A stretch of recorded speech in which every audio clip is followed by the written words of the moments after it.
On veut toujours faire comprendre que le Cameroun, c'est une curiosité planétaire où les modèles qui s'appliquent ailleurs ne s'appliqueraient pas au Cameroun. Est-ce que les casseurs C'était sont moi qui avais la habilités à parole. avoir des PV en main? Vous mentez, monsieur, désolé de le dire ainsi. L'armée a répondu proportionnellement et je pense que ces gens-là doivent être traités avec la dernière énergie. Ils doivent écoper de la peine maximale. Ils ont toujours traité les populations du Nord comme du bétail électoral. Ce n'est pas un légaliste, c'est un farceur. Au lieu de toujours utiliser le droit de la force, on peut également utiliser la force du droit.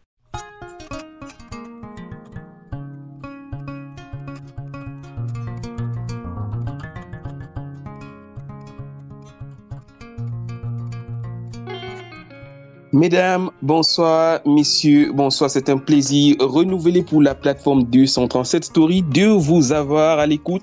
Vous le savez bien, c'est votre podcast qui, depuis un peu plus de 3 saisons, gagne de l'espace. Aussi bien au Cameroun qu'ailleurs, on essaye de vous dire simplement comment est-ce que l'actualité est faite de manière différente. Nous sommes indépendants, on n'essaye pas de faire ce que font les autres, c'est-à-dire on n'essaye pas d'avoir un camp, mais on invite aussi, pour justement ne pas avoir de camp, sur nos antennes, ceux qui ont de la voix, qui ont quelque chose à dire. Et aujourd'hui, mesdames et messieurs, ils sont déjà présents, tous nos différents invités, et même notre invité spécial qui va nous parler ce soir d'un thème et plutôt d'une histoire assez particulière. Alors, pour parler aujourd'hui, dans le cadre du 237 Story, vous connaissez déjà certaines voix, mais on va surtout vous présenter les thématiques. Au programme donc, pour l'enregistrement de ce jour, on a en société pour parler avec notre invité 20 ans de prison pour l'assassin de Diane Yango. Notre invité va donc nous en parler tout à l'heure. Je reviendrai bien sûr pour sa présentation. En politique aussi, on parle des échos des élections avec entre autres, ces fraudes et des PV douteux. Quelle crédibilité donner désormais au processus électoral du 12 octobre dernier au Cameroun. Enfin encore en société, on parle toujours de politique et cette fois des tensions post-électorales, manipulation ou expression d'un ras-le-bol généralisé. La question sera posée à nos différents invités. Avant même de savoir qui sont les différents invités, l'invité principal de cette édition particulière de 237 Story, elle s'appelle tout simplement Caroline Vin. Sûrement, vous avez entendu parler d'elle sur les réseaux sociaux ou même encore à la télévision. Elle est militante et féministe très reconnue au Cameroun. Elle fait partie du collectif Stop Féminicide 237. Si je ne dis pas de bêtises, elle viendra compléter. Elle a accepté de répondre à notre invitation, mais surtout pour parler de ce sujet qui a eu un rebondissement. En 2023, nous parlions sur 237 Story dans l'un de nos épisodes de cette dame, Diane Yango, qui avait été assassinée par son compagnon, plutôt son conjoint. Et malgré tout ce que l'on pouvait, ce à quoi on pouvait s'attendre, la justice avait simplement donné 5 ans de condamnation avec suicide à son mari. Et ensuite, on avait demandé à ce qu'il paye 52 000. Tout simplement, c'était dû au Cameroun. On s'est demandé est-ce que la vie d'une femme pouvait coûter 52 000 francs. Beaucoup de questions qui n'avaient pas eu vraiment de réponse parce que tout le monde semblait insatisfait. C'est ce que Diane, sans doute, dans sa tombe, va se retourner quand elle a pris ce montant à la mer aujourd'hui. On va dire que les choses semblent se remettre en place et c'est ce que notre invité vient nous dire ce soir. J'ai envie de dire bonsoir donc d'abord à Caroline et bonsoir à tous ceux qui sont connectés. On les présentera au fur et à mesure. Caroline, bonsoir et bienvenue à 237 Story. Merci d'avoir accepté notre invitation. Merci à vous, merci Christian William pour l'invitation auquel j'ai répondu avec beaucoup d'intérêt. En tant que militante féministe et surtout défenseur des droits des femmes, c'est toujours avec beaucoup de joie que nous participons ou que nous donnons de la voix aux causes que nous défendons, même si la cause peut être très difficile à porter. Donc, merci. C'est vrai que c'est une cause vraiment difficile et je ne serai pas seul pour poser des éventuelles questions. Il y a avec moi Joe à qui je dis bonsoir, il y a Ticharito également à qui je dis bonsoir et enfin il y a Sepiro. Les amis, bonsoir et bienvenue à tous. Je vais poser la première question et au fur et à mesure on pourra continuer. Caroline, on a postulé d'inviter ce soir. On a envie de dire quelle est d'abord la casquette que vous avez et quel est le nom de l'association qui chapeaute un peu tout le combat que vous menez au quotidien. Alors, il faut dire que je suis défenseur des droits humains depuis 2009. J'ai commencé en tant que chargée de la protection des réfugiés dans une association basée à Douala. Et ensuite, j'ai fondé et je suis donc l'actuelle coordonnatrice exécutive de l'association Elle Rayonne Ensemble, qui travaille avec les femmes et les filles issues des communautés marginalisées, donc comme les femmes et filles réfugiées, les femmes et filles déplacées internes et aussi les femmes et filles issues des quartiers précaires. Donc, alors, Elle Rayonne Ensemble est donc membre de plusieurs réseaux, notamment l'initiative citoyenne Stop Féminicide 237, qui est un regroupement de militantes et d'associations de défense des droits des femmes camerounais. Et par ailleurs, elles rayonnent ensemble aussi un membre du réseau des jeunes féministes d'Afrique centrale, le REGIFEMAC. Donc voilà, entre autres, on a pour axe principal de nos luttes la question de la lutte contre les violences faites aux femmes et aux filles au Cameroun et en Afrique centrale, et la question aussi de l'égalité, de la participation citoyenne des femmes et bien sûr du leadership et de l'autonomisation des femmes et des filles.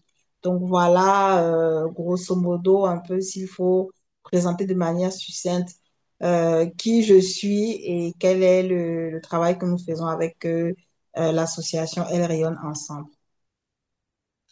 D'accord, merci déjà à toi, Caroline. Je vais dire à tous ceux-là qui nous écoutent, à l'instant que vous êtes bien connectés sur 237 Story, vous avez l'opportunité de nous suivre, que ce soit désormais sur YouTube. Vous pouvez également nous suivre sur Apple ou également sur Spotify. Toutes ces différentes plateformes et Deezer, bien sûr, je n'oublie pas. Vous nous écoutez également si vous êtes connecté depuis notre compte Facebook ou tout simplement sur www.237story.net. On va continuer en parlant encore avec notre invité de ce sujet donc particulier, j'ai envie de le dire comme ça, Caroline. Il y a, je le disais à l'introduction de mon propos, cet assassinat qui a écœuré les Camerounais.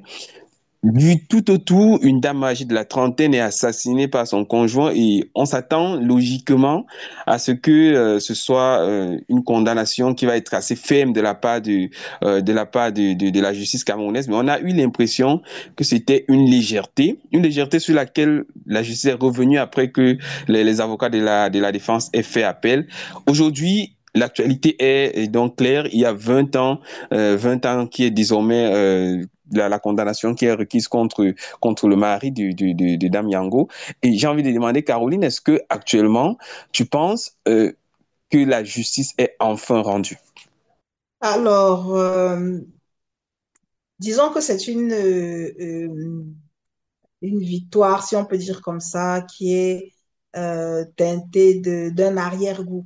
Alors, pour revenir un peu rapidement sur les faits, c'est en novembre 2023 que Diane est assassinée par son époux.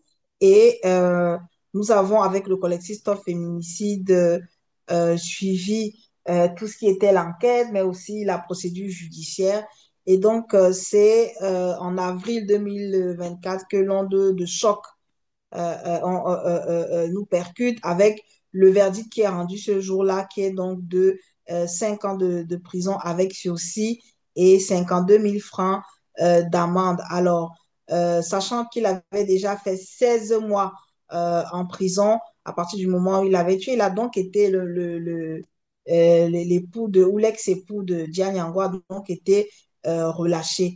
Et donc, bien entendu, l'avocate a fait tout de suite appel, mais la famille aussi a fait appel. Alors, le jugement qui a été rendu lorsque, bien sûr, avec l'indignation de la population, il faut déjà dire que les 52 000, en fait, euh, c'était juste des frais de procédure, ce n'était pas forcément une amende ou qui était forcément euh, comme des dommages et intérêts pour la famille. Mais nous avons voulu nous appuyer sur ce montant symbolique pour dire qu'il y a un souci parce que même si c'est des frais de procédure, il faut aujourd'hui que C'est tout l'État puisse petit. envoyer un message fort à la population. Et donc, nous sommes indignés et nous avons lancé une campagne sur les réseaux sociaux qui a été relayée par les médias et nous avons vu aussi la population camerounaise parce qu'il faut dire que au-delà de la maître Tchakounte qui fait appel de cette décision, il y a l'opinion publique camerounaise qui vraiment s'empare de la question, s'intéresse et je pense que c'est aussi cette pression finalement du peuple qui a fait en sorte que le sujet soit remis sur la table parce que en dehors du cas de Diane Yango, nous suivons la question des féminicides depuis plusieurs années déjà. Et donc, il faut dire que beaucoup de cas ne sont pas médiatisés. Et donc, parfois, les jugements qui sont rendus, nous vivons cette impunité des bourreaux au fil des verdicts qui sont rendus. Et donc, mais ça, c'était vraiment le verdict de trop et qui était vraiment comme une goutte d'eau qui fait déborder le vase. Donc, est-ce que aujourd'hui, nous sommes satisfaits? Quand je dis nous, c'est la société civile, la famille et maître. Eh bien, nous disons que non, parce que nous avons voulu la requalification des faits. Et c'est pour ça que dès le départ, j'ai aimé, quand vous avez parlé du cas, vous avez parlé d'assassinat. Il faut dire que dans le cas d'espèce, les faits avaient été qualifiés de coups mortels. Donc, c'est ces faits coups mortels qui ont fait en sorte qu'aujourd'hui, il est 20 ans, parce que nous réclamions la réqualification des faits en meurtre ou assassinat. Et Malheureusement, donc, nous réclamons il aussi faut la reconnaître que perpétuité malheureusement, ça n'a pas été envers accepté, la requalification que vous avez demandée. Ça n'a pas Malgré été le cas, l'appel, ça n'a malheureusement. pas été accepté. Sinon, il aurait pu encourir jusqu'à une peine à vie. J'étais en train de dire qu'effectivement, c'est justement parce que les faits n'ont pas été requalifiés, c'était vraiment un axe sur lequel nous voulions nous appuyer. C'est une demande que nous avions faite quand la famille a fait appel. C'était vraiment en commençant par la requalification des faits. Dommage n'a pas été le cas, mais nous sommes bien contents des 20 ans. L'autre partie qui rend quand même cette décision difficile à avaler, c'est qu'il faut dire que depuis que le procès en appel a commencé, M. Bekombe, l'ex-époux, ne s'est jamais présenté et nous avons dès le départ commencé à lancer un signal d'alarme en disant est-ce qu'on peut se rassurer que ce monsieur est au moins sur le territoire parce que, évidemment, avec le verdict de 5 ans avec sursis, il était, entre parenthèses, un homme libre. Et donc, il n'était pas possible de le maintenir en prison. Et donc, il pouvait comparaître libre. Mais nous avions demandé, parce que nous n'allons pas faire l'apologie de l'abus du pouvoir, si d'après la loi, le verdict qui lui a été rendu, bien que nous étions contre, il devait comparaître en homme libre, ce n'était pas à nous de demander à ce qu'on la ferme de manière arbitraire. Ce que nous avons demandé, c'était qu'on puisse surveiller pour veiller à ce qu'il ne s'échappe pas à l'heure actuelle aujourd'hui, ni la famille. Personne ne sait actuellement où est donc l'ex-époux. Et donc, la victoire est en demi-teinte parce que lui, 20 ans, mais personne ne sait où il est. C'est pour ça que le procureur a dû lancer donc un mandat d'arrêt officiellement contre M. Bekombe et que nous laissons la période des élections passer, mais après, nous allons lancer une campagne très forte pour demander à ce que la justice camerounaise fasse leur travail et que M. Bekombe soit retrouvé, qu'il soit à l'intérieur ou à l'extérieur du pays. C'est quoi? Contre les femmes doit être considéré comme des crimes de guerre, à notre avis. Et donc, il y a tout l'arsenal juridique, il y a tout ce qu'il faut pour qu'on puisse le retrouver. Il y a Interpol Afrique qui fonctionne. Donc, il y a tous les moyens qui doivent mettre à disposition pour que M. Bekombe puisse venir répondre de ses actes et donc pouvoir aller en prison. C'est pour ça qu'on parle de victoire en demi-teinte et espérons que les femmes n'auront plus. C'est une double peine pour la famille et presque un double assassinat de Diane Yango qu'il ait fallu que le peuple pratiquement se soulève pour qu'on ait ce verdict-là qui aurait dû être rendu à notre sens dès le premier procès. Exactement. Alors, peut-être qu'une autre question avant de passer aussi la parole à ceux qui sont avec nous sur ce plateau. J'aimerais savoir, est-ce que quelque part, ça n'a pas été aussi un peu de lassisme de la part de la société civile qui ne s'est pas réveillée peut-être assez vite sur les autres cas, bien sûr, parce que avant le cas de Diane Yango, on a l'impression qu'on était parti pour, si on fait le décompte qui était fait par la griotte, qui était un peu l'une des personnes qui était vraiment au fou et au moulin pour tout ce qui était de ces cas de féminicide, on en était outrageusement à près de 52 femmes, si j'ai bonne mémoire, et du jour au lendemain, on a l'impression qu'enfin, la société civile s'est vraiment réveillée et qu'elle a pris, elle a saisi le taureau par les cornes. Est-ce que jusqu'à présent, c'est la meilleure manière? Est-ce que vous êtes sur le bon chemin? Est-ce que vous pensez qu'avec cette première victoire, à demi-teinte soit, est-ce que vous pensez qu'on est véritablement sur la voie pour pouvoir annihiler tous les potentiels féminicides à venir? Alors, je le disais dès le départ, la société civile ne s'est pas réveillée.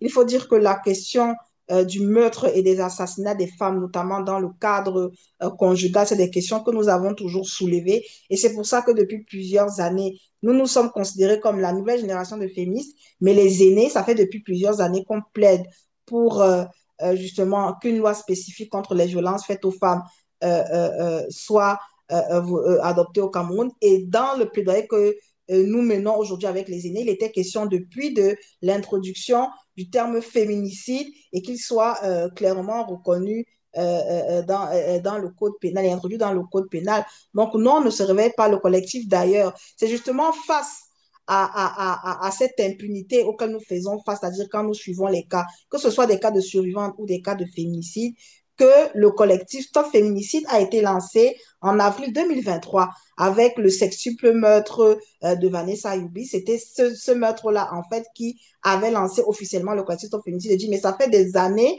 mais ça faisait depuis environ 5 ans qu'on parlait, nous, des féminicides, qu'on essaie d'attirer l'attention. Il faut dire que Diana a été peut-être le cas qui a vraiment apporté ça sur le devant de la scène, mais je pense que bien avant ça, depuis avril 2023, que quand même le collectif a mené des actions en commençant par la première action que nous avons menée, c'était en plus du décompte, c'était une lettre adressée directement au chef de l'État qui avait été déposée au niveau de la présidence, au niveau du ministère de la Promotion de la Femme et de la Famille et au niveau des médias et qui nous a d'ailleurs valu beaucoup de menaces pour la petite histoire parce qu'on disait quelles sont ces jeunes filles, qu'est-ce qu'elles font, elles adressent net au chef de l'État, elles traversent, certaines nous ont dit qu'on a même traversé le ministre. C'était toute une histoire parce que c'était quand même assez, je dirais pas révolutionnaire, de voir que clairement on posait la question à la suite de nos aînés, parce que je rappelle toujours que la société civile, en tout cas de défense des droits des femmes, a toujours adressé ces questions. Peut-être que nous, la nouvelle génération, nous venons, la génération donc des réseaux sociaux, nous venons avec cet appui que peut-être nos aînés n'avaient pas, l'accent qui est mis aussi sur tout ce qui est communication, comment communiquer finalement sur ces sujets-là, et avec, comme je disais, l'ère des réseaux sociaux qui permettent d'amplifier ou de rendre virales les informations. Ça donne l'impression que c'est aujourd'hui que la société civile camerounaise travaille sur ce sujet, mais je peux vous rassurer que c'est depuis des années que nous documentons les cas, que nous suivons les familles, parce qu'au-delà des procès, il y a plein malheureusement d'orphelins voilà, il y a plein d'enfants qui deviennent orphelins suite au décès soit de leur maman et donc de l'arrestation du parent ou de la fuite du père. Donc, ce n'est pas seulement le procès, mais c'est tout ce qu'il y a derrière. Et donc, c'est un travail finalement de fourmis que nous sommes en train d'abattre. Et il faut le dire, il y a un manque de volonté politique qui fait qu'aujourd'hui, nos aînés qui ont commencé cette lutte pour les premières revendications d'une loi spécifique contre les violences faites aux femmes. Ça commence à partir des années 1990 avec les aînés de l'ALVF. Pour la petite histoire, pour ce qui nous a été conté, elles nous disent qu'en 1997, un candidat actuel de la présidence à la présidence de la République faisait la promesse d'une loi et on est 33 ans plus tard. Ce même candidat aujourd'hui dit qu'il veut mettre au devant de la scène les femmes et les jeunes et on lui pose la question, mais déjà ça fait 33 ans que tu as dit ça. On n'a toujours pas de loi à l'heure actuelle. On ne parle même pas du code de la famille qui est à chaque fois mis aux oubliettes. Donc, pour la question, par exemple, de la loi spécifique, on est à la 3e tentative qui avorte. Donc là, on est en train d'être dans la 4e tentative et on ne sait toujours pas où est la loi. On demande au MINPROF, mais vous avez lancé officiellement l'élaboration de cette loi en novembre 2023, justement à l'époque du décès de Diane, l'assassinat de Diane Nyongo. Mais aujourd'hui, on ne sait pas. On nous dit la loi est dans les couloirs, soit du ministère de la Justice, soit du ministère. Bref, on ne sait pas où est aujourd'hui le projet. Il y a un flou qui est autour et personne ne sait encore de quoi il s'agit exactement. Exactement. Donc, oui, je redis encore qu'on est à la 4e tentative. Donc, j'amène tous ces éléments pour dire que la société civile travaille, mais on travaille avec des ressources limitées. Parfois aussi, c'est aussi malheureux à dire, mais parfois les médias préfèrent ce qui est sensationnel. Et donc, quand le cas ne fait pas écho ou ne fait pas grand bruit, eh bien, ils ne suivent pas, même On si vous n'en les parle pas. sollicitez. Donc, voilà, on se retrouve finalement un travail qui est invisibilisé, mais un travail qui est fait sur le terrain. Ça, il faut le dire. Donc, D'accord. En tout cas, 237 Stories, c'est la plateforme qui va désormais et qui a toujours donné la parole à tous ceux-là qui sont dans le besoin. Donc, vous savez déjà que sur nous, vous pouvez compter. Je vais passer la parole à Chicharito, qui est l'un de nos panélistes de ce soir. Il va vous poser sans doute une question et on va passer la parole à deux autres invités avant de vous laisser vous en aller. Chicharito, bonsoir encore, tu as la parole. Oui, Cédric, bonsoir. Est-ce que tu m'entends? On t'entend très bien. Ok, parfait. Bonsoir, Cédric, bonsoir à tout le panel. Bonsoir, Madame Caroline Vin. Ma question surtout, c'est... Bon, déjà, je voulais vous féliciter pour votre combat parce que j'ose imaginer que c'est pas facile de défendre les droits humains au Cameroun et spécifiquement les droits de la femme. Donc, bravo déjà pour votre combat. Et ma question, c'est plutôt par rapport à la présidentielle parce que on a un thème par la suite lié à la présidentielle. Vous avez dit qu'il y a un candidat qui avait promis une loi et qui, 33 ans après, n'a toujours pas mis sur pied cette loi. Est-ce qu'on peut savoir de quel candidat il s'agit? Merci. alors, bien entendu, ça ne peut être qu'un seul candidat. Si on parle de 33 ans, c'est bien évidemment le candidat à la présidentielle Paul Biya qui, en 1997, lors justement de la campagne pour l'élection présidentielle de cette année-là, avait justement fait cette promesse à nos aînés militantes féministes de cette loi et il est malheureux que nous, nouvelle génération de féministes, nous rejoignions encore les aînés pour redemander cette loi-là. D'accord, merci. Et- Mais c'était pas Merci forcément à toi, évident parce Chicharito. que ça aurait pu être Bello, ça aurait pu être Tiroma qui sont dans la C'est vrai quand politique même que Bello depuis était au plusieurs niveau du années. premier ministère, donc on aurait Voilà, peut-être pu penser que c'était lui. Et vu que Thierry exactement. aussi aux Donc, affaires depuis un bon moment, Paul Biya, tout c'est quand à même fait. 43 ans. Pas 33, c'est 43 ans, c'est bien plus que Non, non, 33, une dizaine d'années. Madame Van parlait de 33 ans, de promesse de la loi. Ah oui, oui, la Ah, promesse, oui, oui. Pas de Dieu au pouvoir. Joe, Ouais. étant donné que tu as la parole, on va te la laisser. Peut-être on va peut-être te permettre de poser aussi une question à Madame Vin et par la suite, on va aller avec ses pyros. Euh, ouais, c'est toujours des sujets tristes et malheureux. Je réitère encore à la famille qui éprouvée mes condoléances et je tire un coup de chapeau à toutes celles-là qui se battent pour des cas qu'on ne voit pas, peut-être pour des cas qui ne sont pas médiatisés. Il y a tellement de femmes qui souffrent et il faut libérer la parole, il faut libérer la parole. Je voudrais savoir, est-ce que vous pensez, c'est un travail qui aurait pu être fait par le ministère, mais comme le ministère répond aux abonnés absents, est-ce que vous mettez en place des plateformes d'écoute pour ne pas agir pour ne pas voir que des conséquences à la fin, mais aussi chercher à traiter le mal à sa source, chercher à traiter les causes afin de ne pas subir les conséquences. Est-ce qu'il y a une plateforme d'écoute? Est-ce qu'il y a un numéro de secours? Est-ce qu'il y a des trucs comme ça? Si oui, voilà, vous pouvez toujours les communiquer et nous donner, et chaque fois, on en parlera dessus. effectivement, il n'y a pas un numéro de secours qui est produit par l'État qui doit être normalement l'interlocuteur principal lorsque Exactement, les oui. femmes cherchent les suivantes cherchent de secours, mais différentes organisations, ça et là, dans les régions, euh, ont parfois des numéros verts, des plateformes d'écoute existent, mais le véritable problème qu'il y a souvent, c'est la question de la pérennité. C'est-à-dire, c'est des actions qui sont souvent possibles dans le cadre de projets financés. Et donc, malheureusement, lorsque le projet s'arrête, par exemple, si on prend le cas d'un numéro vert où il y a des contraintes financières qui sont liées au maintien de ce numéro-là, lorsque, par exemple, le financement s'arrête, en général, le numéro vert aussi ne fonctionne plus. Donc, on est quand même, heureusement, à l'ère de WhatsApp et de tout ce qui peut être comme Signal ou Telegram.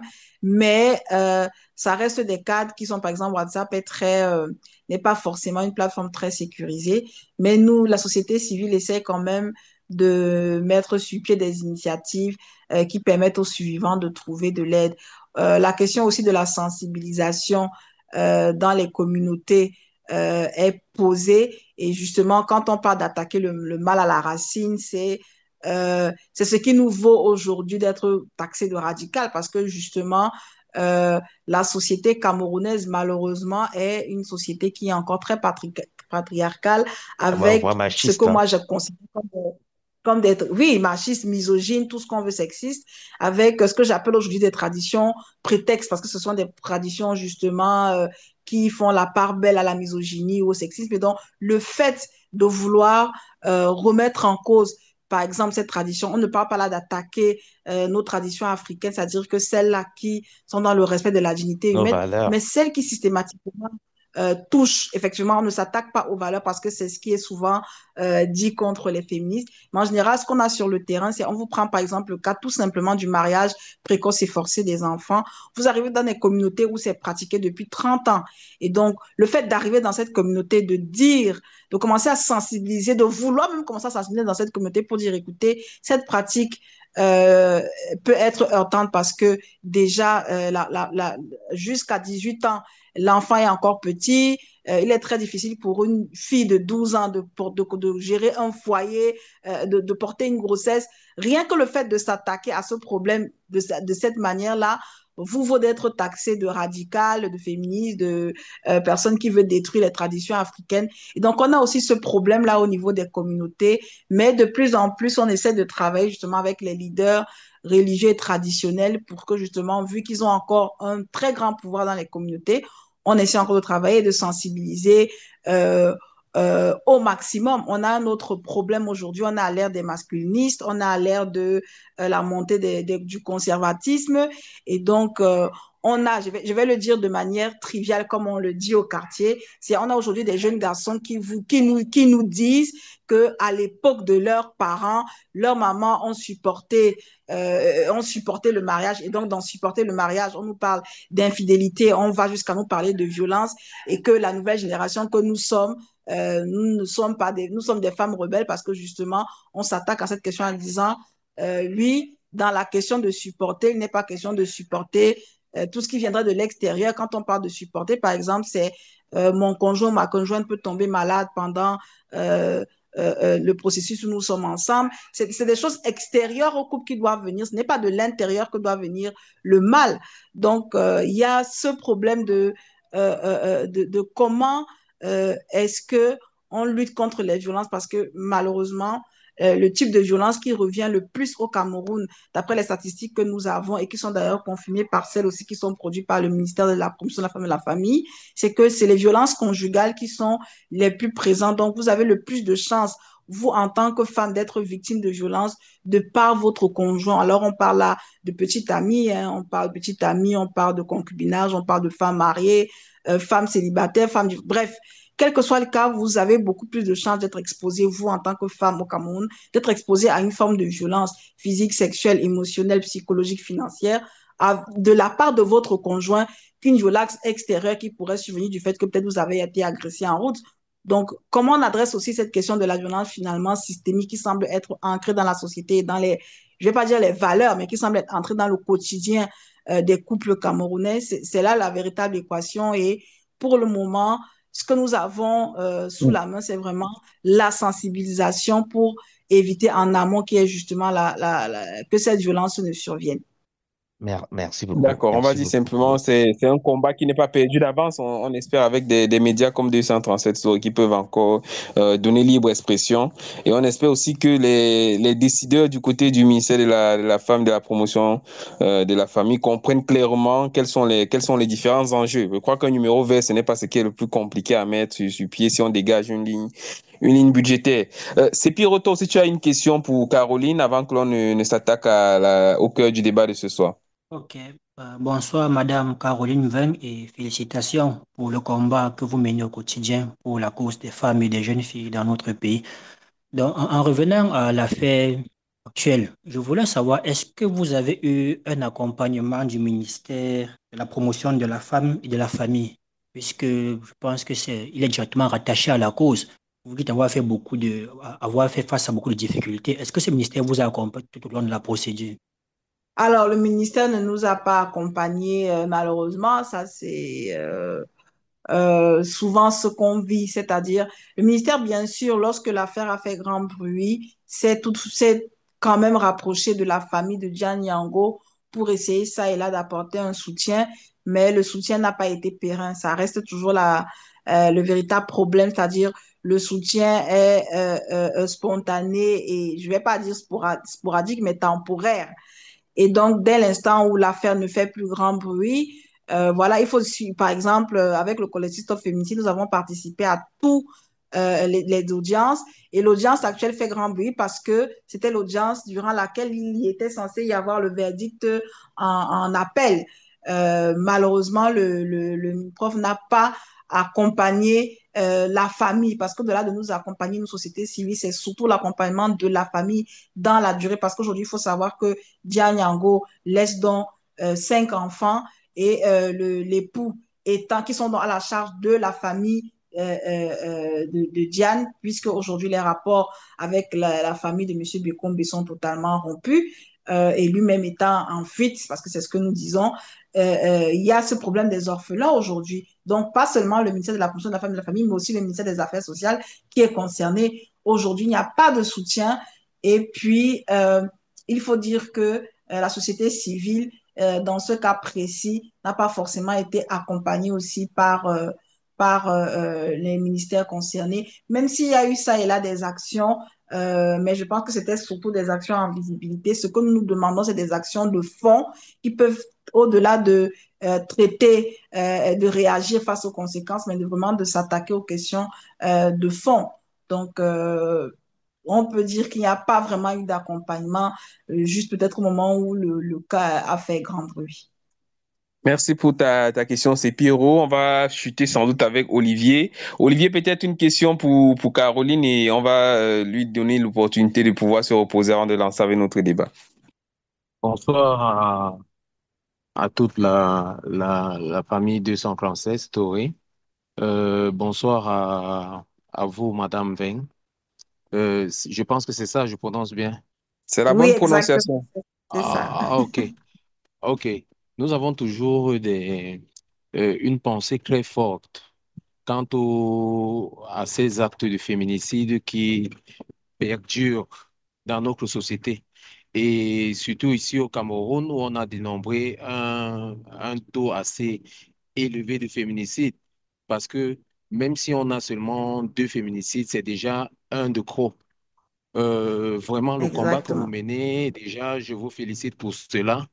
Parce qu'en tant qu'activiste dans ce domaine-là, c'est pas facile. Et je sais ça. Car il faut toujours collaborer avec la justice et la justice qui prend son temps et vous souhaitez vraiment que la justice se fasse assez rapidement, mais c'est pas toujours le cas. Donc, la question que je viens poser ici, c'est de savoir, est-ce que à votre niveau, est-ce que vous obtenez souvent euh, gain de cause dans un pays comme le Cameroun? Parce que je pense que vous travaillez avec la justice. Est-ce que vous obtenez souvent gain de cause? Est-ce que vous êtes accompagné pour ce combat que vous menez là? Il est dit dans un pays comme le Cameroun. Alors oui, Oui, il ne faut pas oui, tout prendre en euh, noir, hein. On a oui. des hommes et des femmes de loi.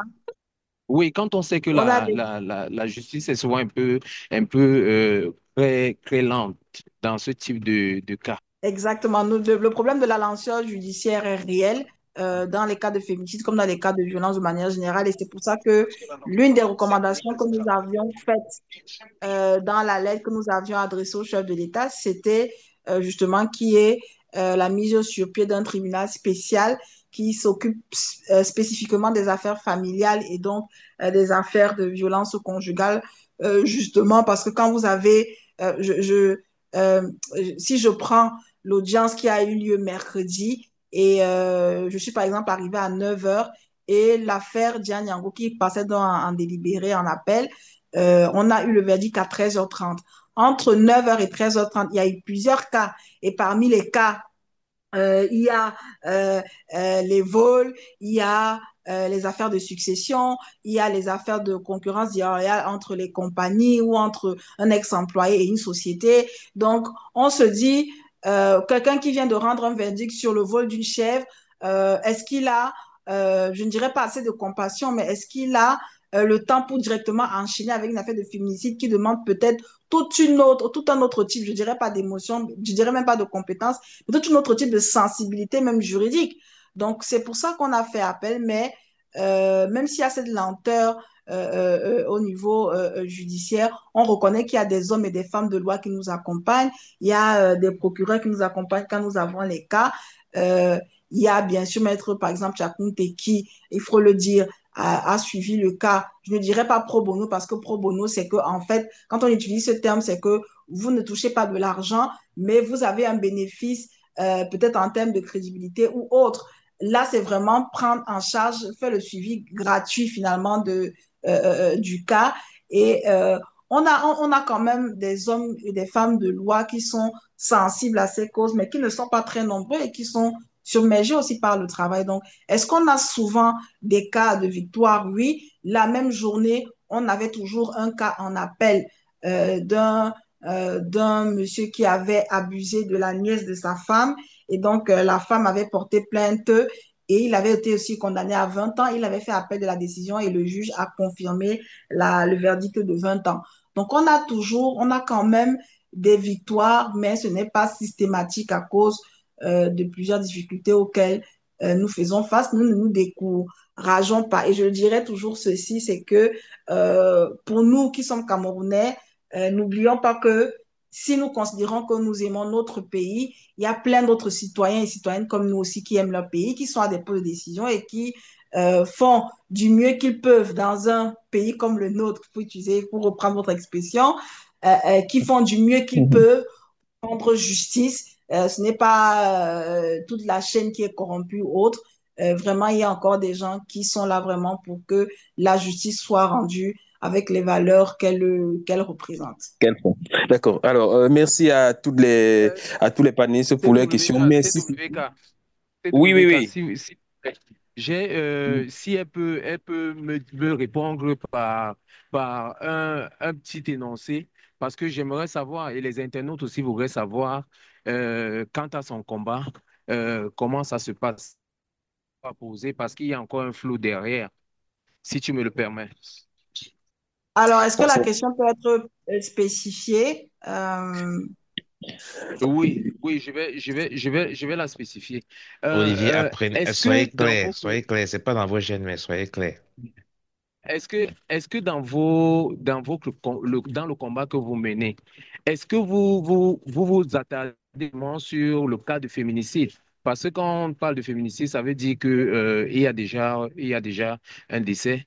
Est-ce que vous agissez aussi en amont, avant le féminicide ou bien de la maltraitance envers le genre féminin et tout ça? Oui, bien sûr, le féminicide est le cas malheureusement ultime de la violence faite aux femmes et aux filles. Le combat, de manière globale, la lutte, c'est la lutte contre les violences faites aux femmes.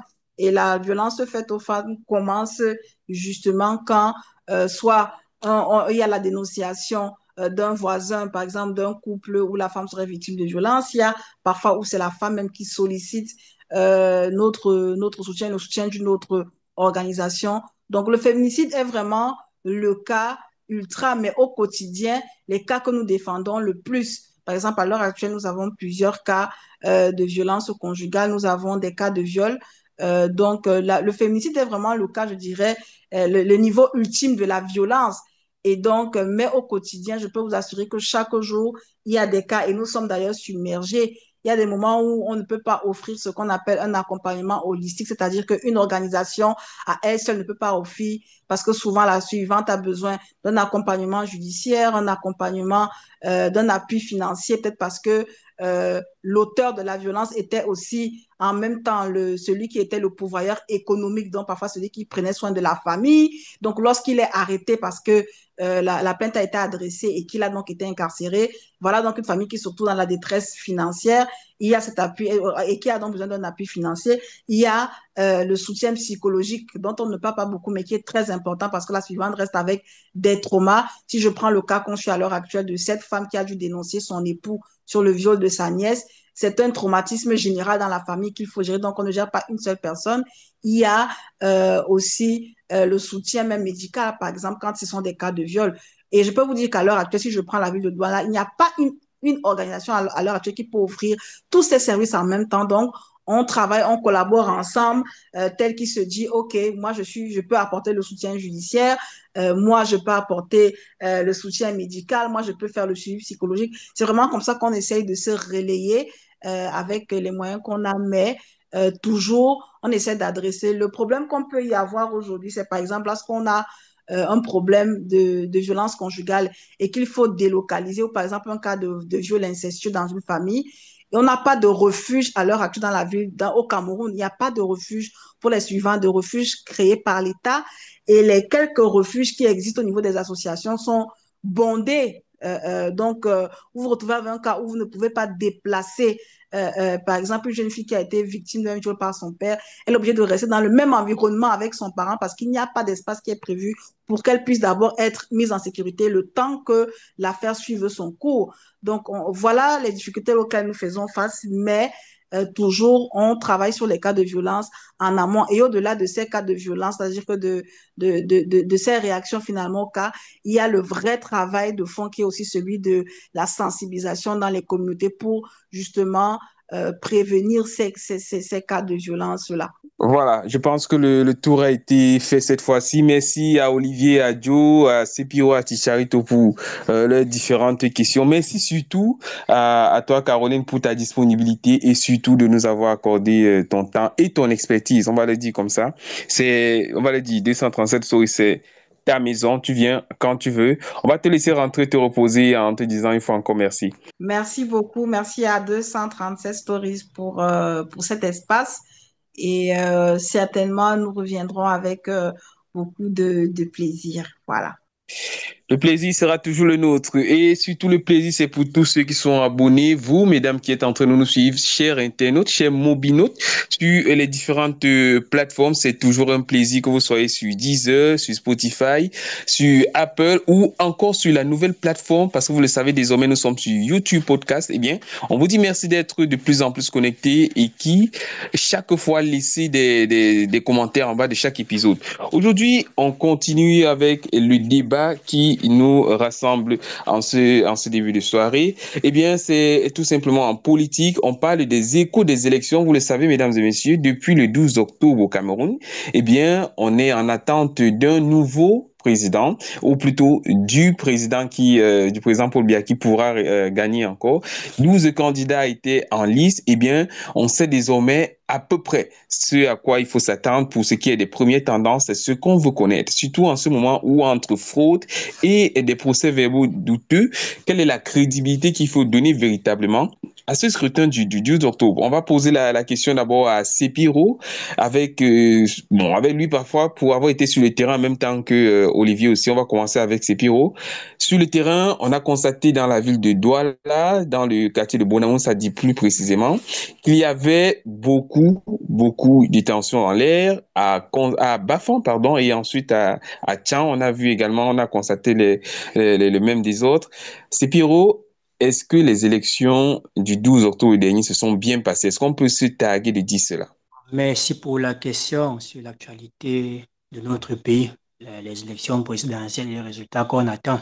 Donc, s'il faut poser la question de la crédibilité, moi je dirais que les élections au Cameroun, depuis le retour au multipartisme, n'ont jamais été saines, je dirais ainsi. Donc, venir aujourd'hui dire que ces élections pourraient être crédibles, c'est un peu se moquer de nous-mêmes. Donc, les élections n'ont pas été crédibles. Elles ont été émaillées des cas de fraude, de bourrage d'une qu'on a pu le constater ici et là, juste autour de nous. Moi qui vis dans la ville de Douala, comme vous avez dit, j'ai fait le terrain. J'ai fait le terrain déjà dans mon centre de vote. il y a eu un peu de tension, vraiment un peu de tension, aux alentours de 16 heures. Mais bon, elles sont vite calmées. Donc, quand on va plus loin, on va regarder dans les réseaux sociaux, nous sommes dans les forums et les forums avec d'autres, des personnes qui sont Oui, dans oui. d'autres. On t'a perdu un moment. J'ai dit, moi qui suis à Douala, je ne pourrais pas dire que les élections ont été crédibles. Déjà que dans le centre Mhm. où je votais, il y a eu un peu d'échauffement, les voix sont élevées. Donc, mais après, c'est vite revenu au calme. Pourquoi concrètement? Est-ce qu'il y a eu est-ce que le décompte des voix n'a pas été fait? Ou bien est-ce qu'au niveau de la remontée des procès-verbaux, il y a eu un souci?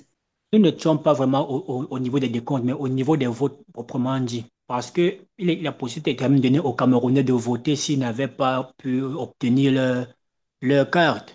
Mais on a fait avoir un cas de quelqu'un qui devait voter sans carte et sans récépissé. Vous voyez un peu, donc il y a eu des échauffourées par rapport à ça, mais c'est vite revenu au calme. Donc, comme je disais, on a observé les réseaux sociaux, nos WhatsApp, Facebook et autres plateformes. On a vu des vidéos qui circulaient de bourrage d'urnes et autres procès verbaux mal remplis ou, je sais pas, des tentatives de corruption. On a vu des membres de l'ECAM, peut-être de l'ECAM, je dirais ainsi, qui ont été interpellés, qui ont été pris la main dans le sac. Donc, on ne peut pas dire que c'était crédible au vu de tout ça. Nous n'avons pas d'élection qu'on mettra sur le qualificatif de crédible. Donc, on attend ce qui va se passer d'ici là. On m'a dit simplement, c'est peut-être une observation qui pourrait être généralisée au vu des différentes tensions que l'on a observées de part et d'autre aussi bien au Cameroun que même à l'extérieur, hein, parce on va en parler dans quelques instants. Olivier, toi aussi tu étais sur le terrain et j'ai envie de dire simplement, ça ne s'est pas passé exactement comme on voulait partout, mais chez toi, est-ce que tu peux nous dire, est-ce que c'était bien, ces élections-là de ton côté? Ok, merci CWK de m'avoir donné la parole. Je dirais, entre autres, j'ai relevé le cas de Sepiro qui disait que depuis l'avènement du multipartisme, les élections ne se sont pas encore bien déroulées ici au Cameroun. Je vais dire que c'est de mauvaise foi parce que nous croyons nous croyons que lorsque le parti au pouvoir avec son président de la République, qui est le président de tous les Camerounais, lorsqu'il décide d'accompagner une élection, pas en tant que candidat, mais en tant que président de la République, il laisse le pouvoir à l'organe compétent, qui est l'ECAM, pour pouvoir gérer tout le processus et le déroulé de l'élection présidentielle. Mais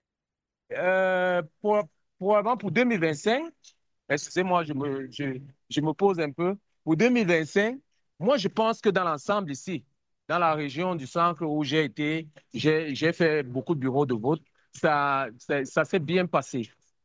Ça s'est bien passé.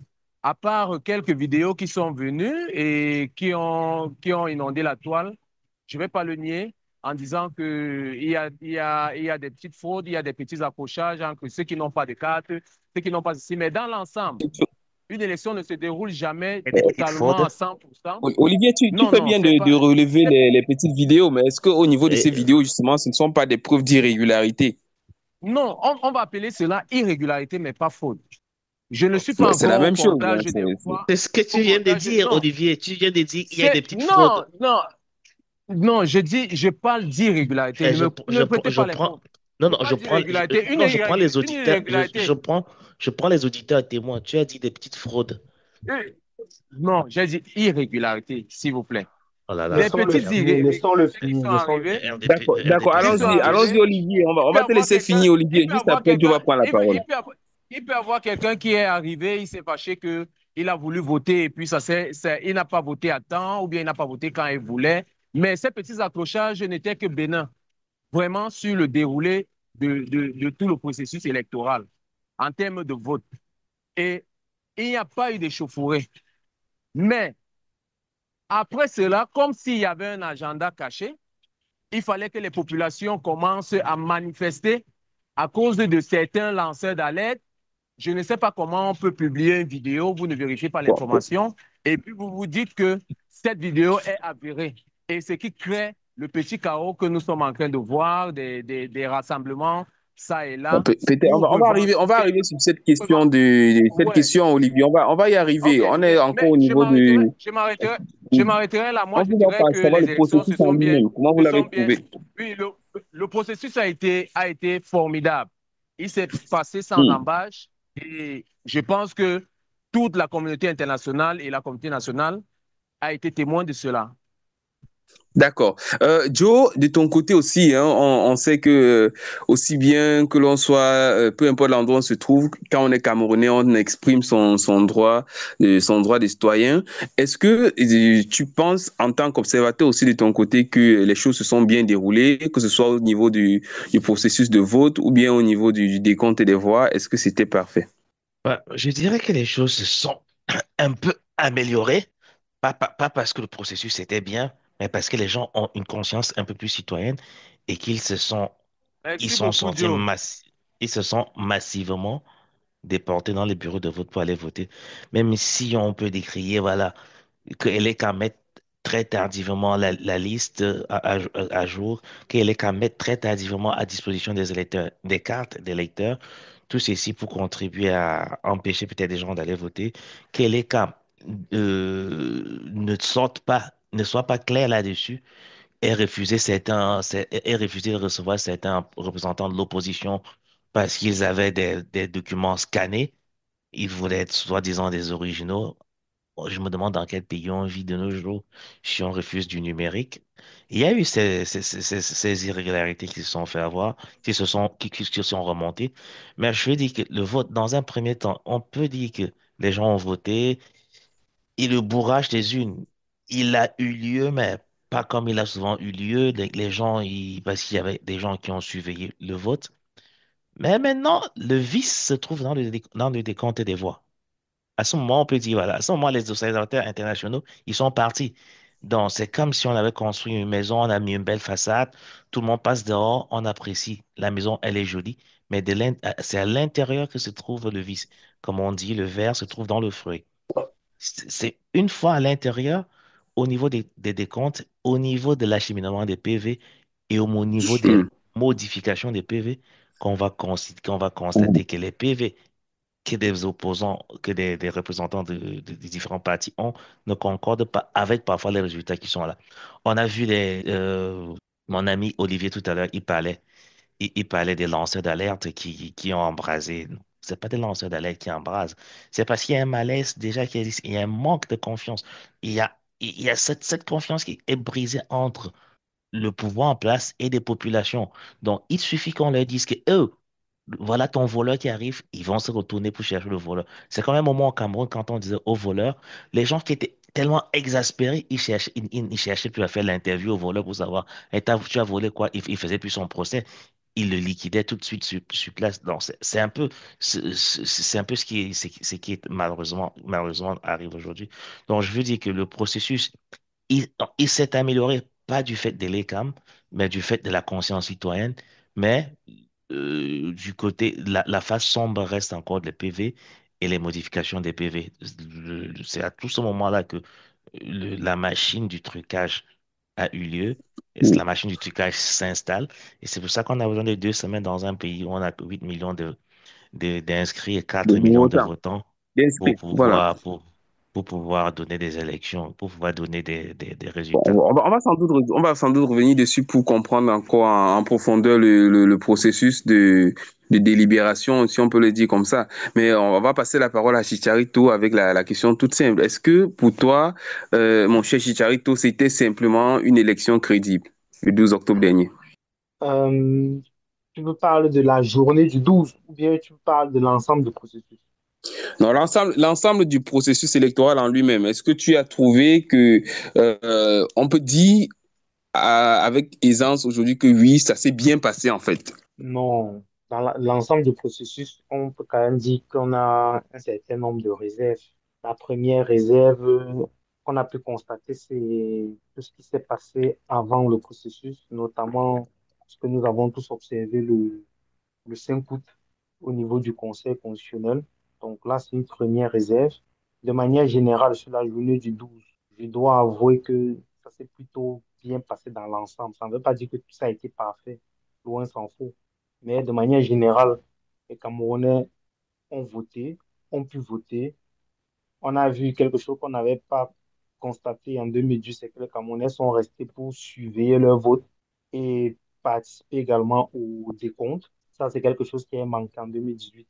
Par contre, là où tout s'est déréglé, c'est à partir du, c'est à partir du 13, où il a fallu faire les remontées de PV. Et là, j'ai envie de dire que c'est là où le processus dans son ensemble a été globalement entaché. Donc, moi, je dirais, pour me résumer, que très bonne journée du 12 dans l'ensemble, mais après, ça s'est déréglé. Et donc, s'il faut vraiment qualifier le processus dans son entièreté, avant, pendant et après, malheureusement, je ne peux qu'être dans la négative en disant que ça ne s'est donc pas très bien passé.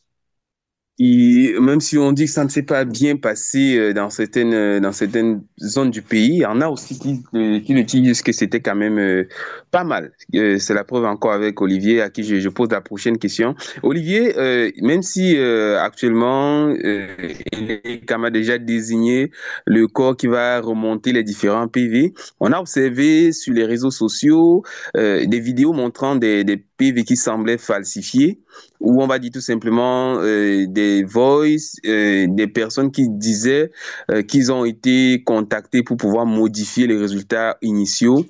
Est-ce que tu penses que, au vu de tout cela, Elecam et tout le processus actuel est encore fiable, Olivier? Bon, déjà, moi, je reste toujours du côté de la loi parce que lorsque le code électoral a été mis, comment il peut dire, a été promulgué, tous ceux qui participent à l'élection, à une élection au Cameroun, doivent se plier à ce code électoral-là. Ne pas se plier à ce code électoral, c'est créer une sorte de déni, comme si on n'avait pas lu le code avant de pouvoir participer au jeu. Les élections, c'est un jeu. C'est un jeu de popularité et tout ce qui va avec. Mais maintenant, lorsque Elecam organise les élections, Elecam, c'est pour tous les Camerounais. Elecam, ce n'est pas pour un parti, comme d'aucuns racontent partout que Elecam, c'est le RDPC ou bien le Conseil constitutionnel, c'est le RDPC.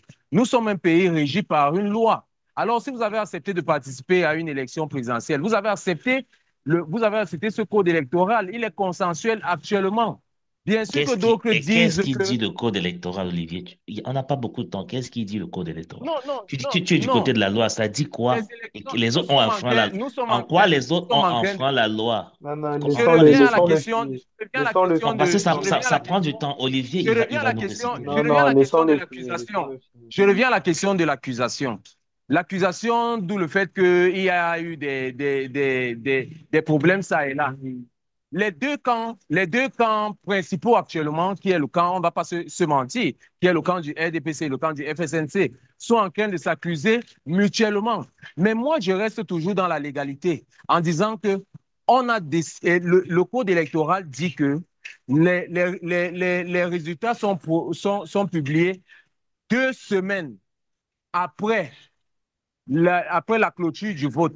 Alors, pourquoi les Camerounais ne devaient pas attendre 2 semaines après la clôture du vote? C'est Pourquoi aller faux. agresser Non, non, Non, non, 2 semaines laissons-le max.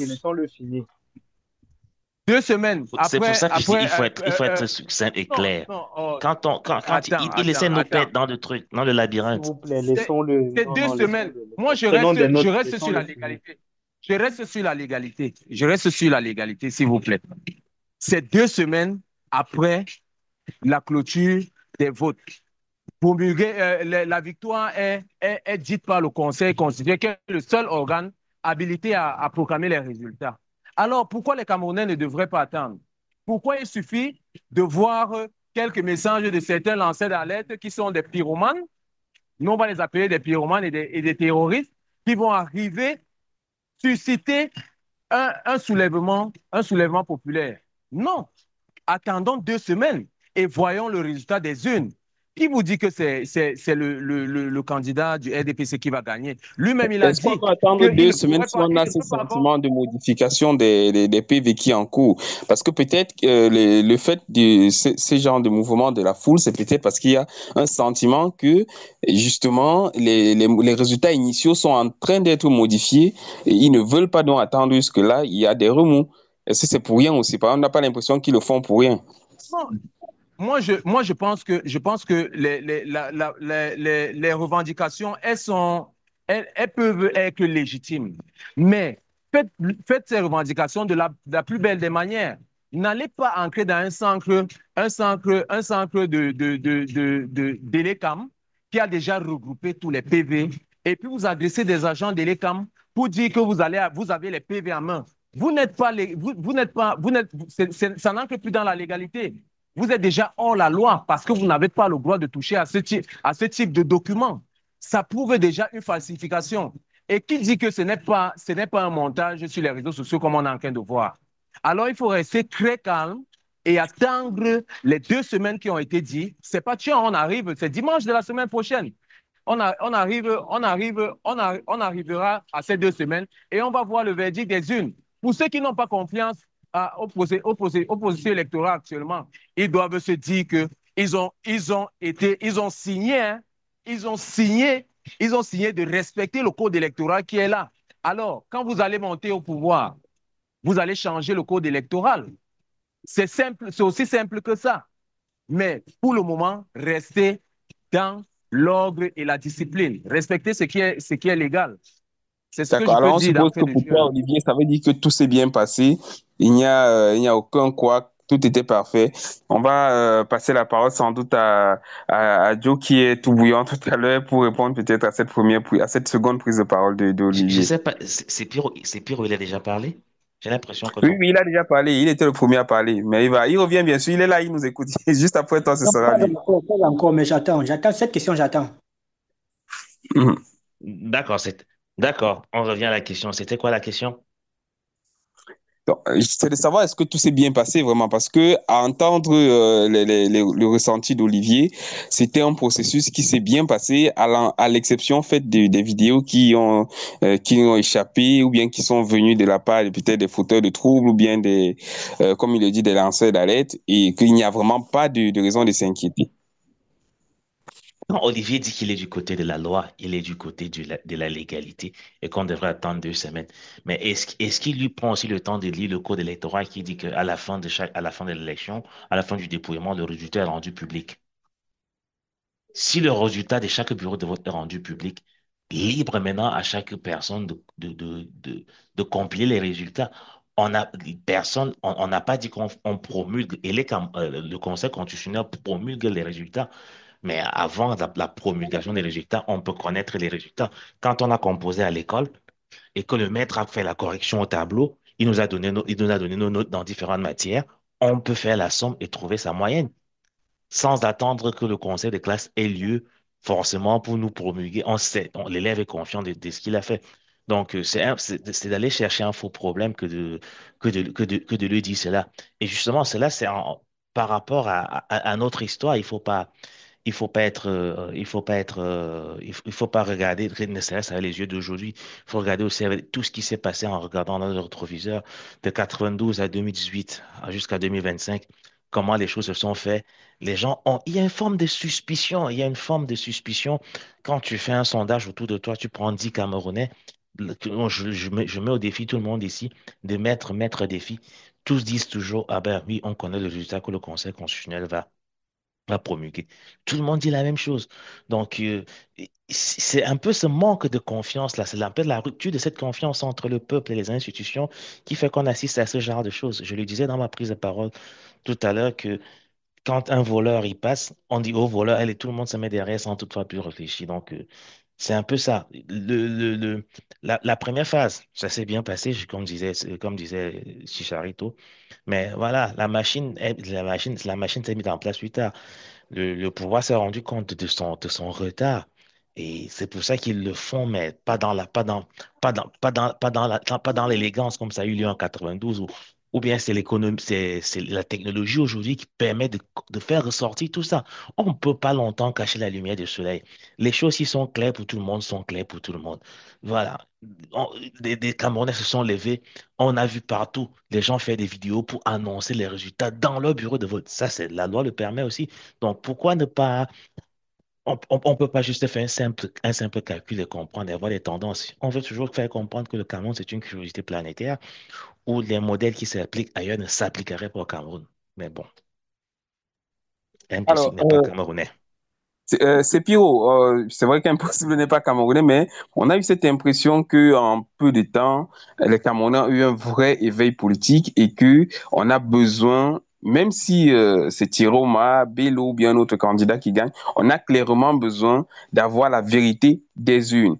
On a vu surtout des plateformes qui ont émergé, des plateformes, j'ai envie de dire des plateformes indépendantes qui ont émergé et qui mettaient en avant le fait que chacun pouvait donner les résultats de son bureau de vote selon l'endroit où il était. Et il y avait des comptabilisations un peu automatiques qui étaient faites. Et on voyait le candidat Issa Tiroma du FSNC qui avait une certaine avance. Est-ce que, au vu de ces premières tendances, on peut croire que la volonté du peuple camerounais pourrait être acceptée, si ces tendances sont confirmées, pourrait être acceptée par le Conseil constitutionnel?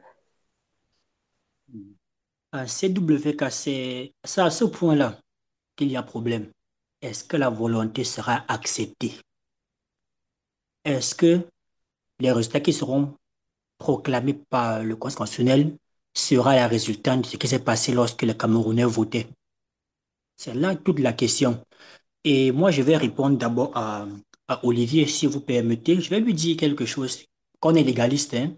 On dit ceci. Ce qui n'est pas interdit par la loi est autorisé. Ce qui n'est pas interdit par la loi est autorisé. Pour faire simple, Même, lorsqu'on dit même les casses, même les est-ce que la casse est casses. autorisée? Les cas Est-ce sont que la interdits par casse la Est-ce loi. qu'un est autorisée? individu, Est-ce est-ce que la qu'un casse est individu autorisée a le par la droit loi? d'avoir, est-ce qu'un individu a le droit d'avoir les PV sur lui? Parlez, C'est la finissez, question vous à me laissez laquelle parler. il faut répondre. Non, Fini de non, j'ai parler, vous me fini, laissez. j'ai terminé. Ok, merci. J'ai bien dit ceci. Ce qui n'est pas interdit est autorisé. Point. Les casses, aucune loi n'autorise les casses. À moins que tu aies ton code chez toi, tu sais où tu prends ta loi. Moi, je parle de terre à terre. L'article 113 nous apprend que directement, immédiatement après le dépouillement, le résultat acquis dans chaque bureau de vote est rendu public. Dans chaque bureau de vote est rendu public. Ça veut dire qu'à 18 heures, lorsqu'un bureau de vote ferme, on comptabilise les voix, on les rend publiques. Donc, à ce niveau-là, il n'y a pas besoin, là, en regardant le tableau, de dire ici, FSNC est devant, PCN est devant, le LPC est devant. On n'a pas besoin de regarder un PV pour savoir ça. À moins que, comme j'ai dit depuis, vous êtes des fraudeurs et qu'il faut peut-être regarder vos PV parce qu'il y a au tableau. Si vous reportez les résultats simplement sur les PV là, pas besoin de les regarder. On sait qu'avec ce qu'il y a au tableau, on sait qui a gagné. On n'a pas besoin d'attendre 15 jours pour savoir ça. Et puis, tu connais la Hmm? fameuse phrase, seuls les PV de l'EC en font foi. Cette Ok. phrase, on va la subir. Ok, je vais avancer. Lorsque Olivier dit attendre 2 semaines, pourquoi attendre 2 semaines? On peut dire attendons 5 jours tant que on compile. Mais je vais te rappeler, si tu restes, tu vas comprendre que 2 semaines, on a dit 2 semaines au maximum. Ça veut dire qu'on peut se lever demain Oui, là oui, et les ça c'est campagnes. vrai. C'est vrai, Voilà, deux ben semaines au attends, maximum. non, Là, mais je attends, valide. il, faut Ça veut il dire faut qu'on peut citer la donner loi. même, on peut donner même une semaine. Monsieur, tu n'as pas On cité peut. la loi. Tu n'as pas cité la loi. Si la compilation, si la Laisse-moi compilation a déjà dérouler. été faite, d'accord, Laisse-moi d'accord, d'accord, dérouler. je te laisse. Olivier, on va laisser Sepiro aller au bout de son raisonnement, pardon. Laisse-moi dérouler. Tu ne l'as pas fait. Laisse-moi le faire. Ne me coupe pas s'il te plaît. Je vais perdre mes idées. Donc, ça veut quand même demain ou lundi, je ne sais pas, lundi, la semaine prochaine, le conseil peut décider de rendre les résultats. Il n'y aura pas de problème. Mais pourquoi avoir besoin de 2 semaines? Monsieur, c'est le cas. Je vais vous faire une confidence. 2 semaines, c'est pourquoi? C'est parce qu'il est possible de connaître les tendances, même le jour où on vote, même à 14 heures, aussi, même à 16 heures. Et pour cela, il faut voir que dans un bureau de vote, plongez ce que vos communs dans la poubelle et soulevez les papiers déchirés. Dès que vous voyez les couleurs, vous savez qui est en avance, qui est déchiré, qui est voté. Donc, ces personnes fraudent systématiquement. C'est pour ça que je veux dire qu'il n'y a pas de crédibilité. Et cela, ça remonte depuis 92. On ne peut pas. Et c'est pour ça que vous voyez jusqu'aujourd'hui, quand vous dites qu'actuellement, peut-être vous avez subi une vidéo, les Camerounais le font déjà à visage découvert. Ils vous disent que moi, j'ai des besoins du RDP, c'est parce que les fraudes chez nous, c'est trop. Mais ce sont des Camerounais, ce ne sont pas des fake news. C'est pas l'intention, c'est pas lui à qui fait ça. À Tchang, tout récemment, on a dit qu'il y avait des fraudes. On a dit, OK, ils ont cassé. C'est pas bien. Moi, je condamne les casses, je condamne les violences. De quelle que soit la forme, je les condamne. Mais quand un Camerounais vous dit qu'il a retrouvé un carton de PV, qui sont les PV réels, et que les PV qui étaient débattus au sein du palais de justice ne sont pas les vrais PV. Pourquoi est-ce qu'on en arrive là? Donc moi je dis, tout le processus du vote, oui, il y a eu, les Camerounais sont levés massivement pour aller voter, ils étaient besoin de s'exprimer, ils sont exprimés. Mais là, depuis que les décomptes ont commencé, qu'on a commencé à remplir les PV, plus rien ne marche normalement. Donc nous ne sommes pas vraiment, nous ne sommes pas sortis, nous n'avons pas encore pas d'élection crédible ou transparente au Cameroun. Vous m'excuserez, mais là c'est ma position. Une position qu'on respecte, quand même, qu'on respecte, et on va aussi passer là-dessus. Mais avant de prendre son mot, je vais préciser, au vu de ce que Joe a dit, ou bien Sepiro, est-ce que les élections qui ont eu lieu, est-ce qu'avec les PV qui sont en train de traîner, avec tout ce petit désordre en quelque sorte, est-ce qu'on peut aller jusqu'à parler d'une certaine annulation pure et simple de ces scrutins du 12 octobre dernier? Euh, Est-ce excuse-moi. qu'on peut simplement aller vers une annulation du scrutin? Euh, bon, à l'heure actuelle, on peut dire que c'est une possibilité, mais maintenant, il faudrait savoir quels sont les motifs de cette annulation. C'est c'est une possibilité, D'autant mais pour quel motif? Alors, je précise d'autant plus que il y a eu la loi demande justement qu'il y ait au bout de 72 heures pour les personnes qui auraient des recours, qu'ils puissent faire ces recours-là. Même si c'est un peu ambigu, on ne peut pas dire qu'on va faire donner les résultats dans 2 semaines et en 3 jours on vous demande de faire des recours. Si vous avez gagné, sur quelle base est-ce que vous faites un recours? Donc, sinon, il y a eu les recours du candidat du PCN. Il y a eu le recours, je pense, de Bello Bouba. Il y a encore eu un troisième recours. Je ne sais pas si c'est celui de Joshua De aussi. l'UDC. Je sais qu'en tout, Non, il y de il y avait. l'UDC. C'est l'UDC plutôt, voilà, Tomaino Damdua, exactement.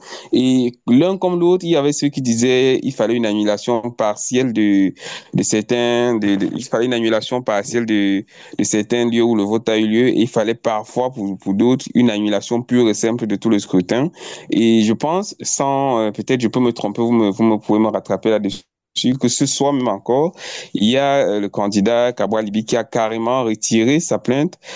Qu'est-ce que l'on peut comprendre par là? Et c'est où je dis, est-ce que on peut annuler donc tout ce qui s'est passé?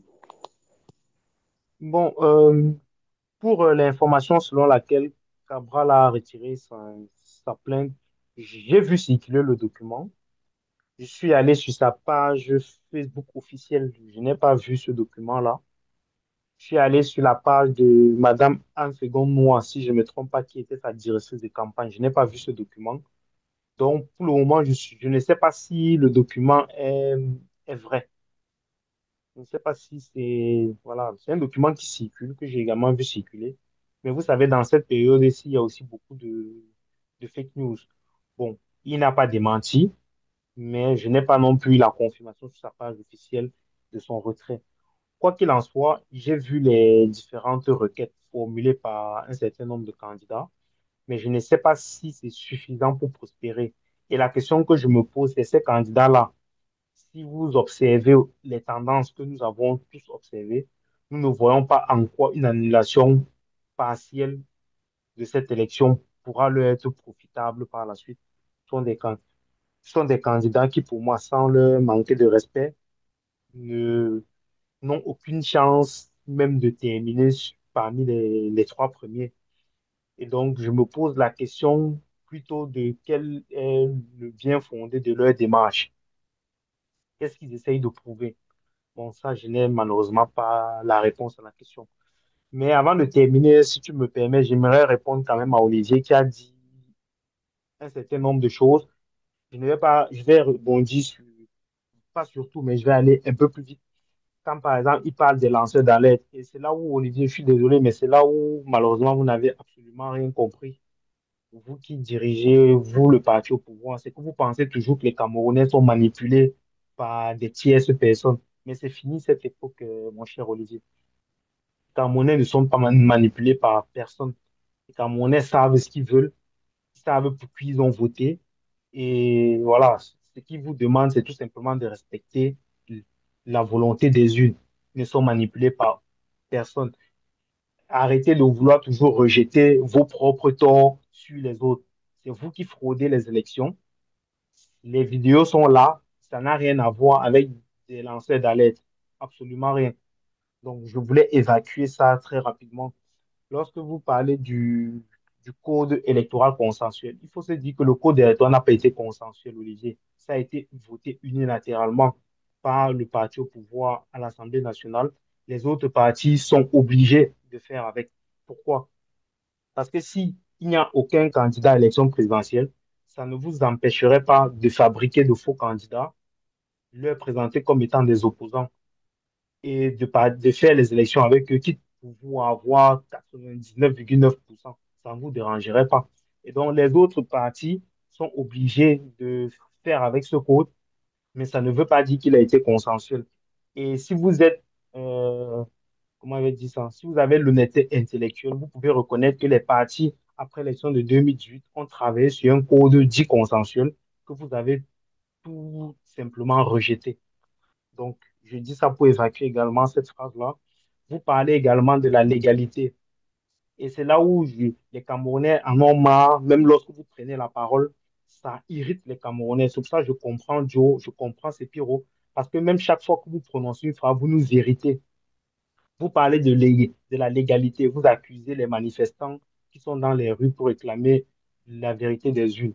Mais vous oubliez de dire que il y a eu un président de parti qui a dit que vous allez gagner les élections, mais vous n'avez rien dit. Vous n'avez pas demandé à celui-là de respecter la légalité. Il y a eu quelqu'un sur une chaîne de télévision qui a lu en direct, ce qui est pourtant interdit par la loi. Il a lu en direct les tendances. Vous n'avez pas appelé à la légalité. Et donc, les Camerounais en ont marre de ce deux poids, deux mesures, monsieur Donc, Olivier. tu sais, Tchitchaï, toi, on peut préciser pour la gouverne de nos auditeurs, c'était le FDC, pardon, qui a renié son candidat Hiram, qui lui-même a dit qu'il n'était pas d'accord avec ce qui se passait. Là, il y a une conférence de presse où tous les médias du monde entier étaient invités. Et ensuite, le média dont tu parles, sans publicité, c'était Vision 4, avec le Tout à journaliste fait. Bruno Bidian, qui a Mhm. donné une certaine tendance. Je pense que le Conseil national de la communication a fait une sortie, mais n'a pas indexé, enfin, elle n'a jamais dit qu'elle condamnait, mais elle a juste mis en garde les personnes qui pourraient s'hasarder à le faire, sans vraiment Tout faire à de fait. donner de suite. Et vous voyez que le secrétaire à la communication du parti a communiqué, le secrétaire adjoint a communiqué, mais tous n'ont jamais condamné ce média. Donc, en fait, ils ont cette façon de toujours dire qu'ils sont dans la légalité, mais leur légalité, c'est à géométrie variable. Tant que ça va dans leur sens, ils laissent passer, même si c'est illégal, ils laissent passer. Et si de l'autre côté, même si c'est légal, ils condamnent quand même.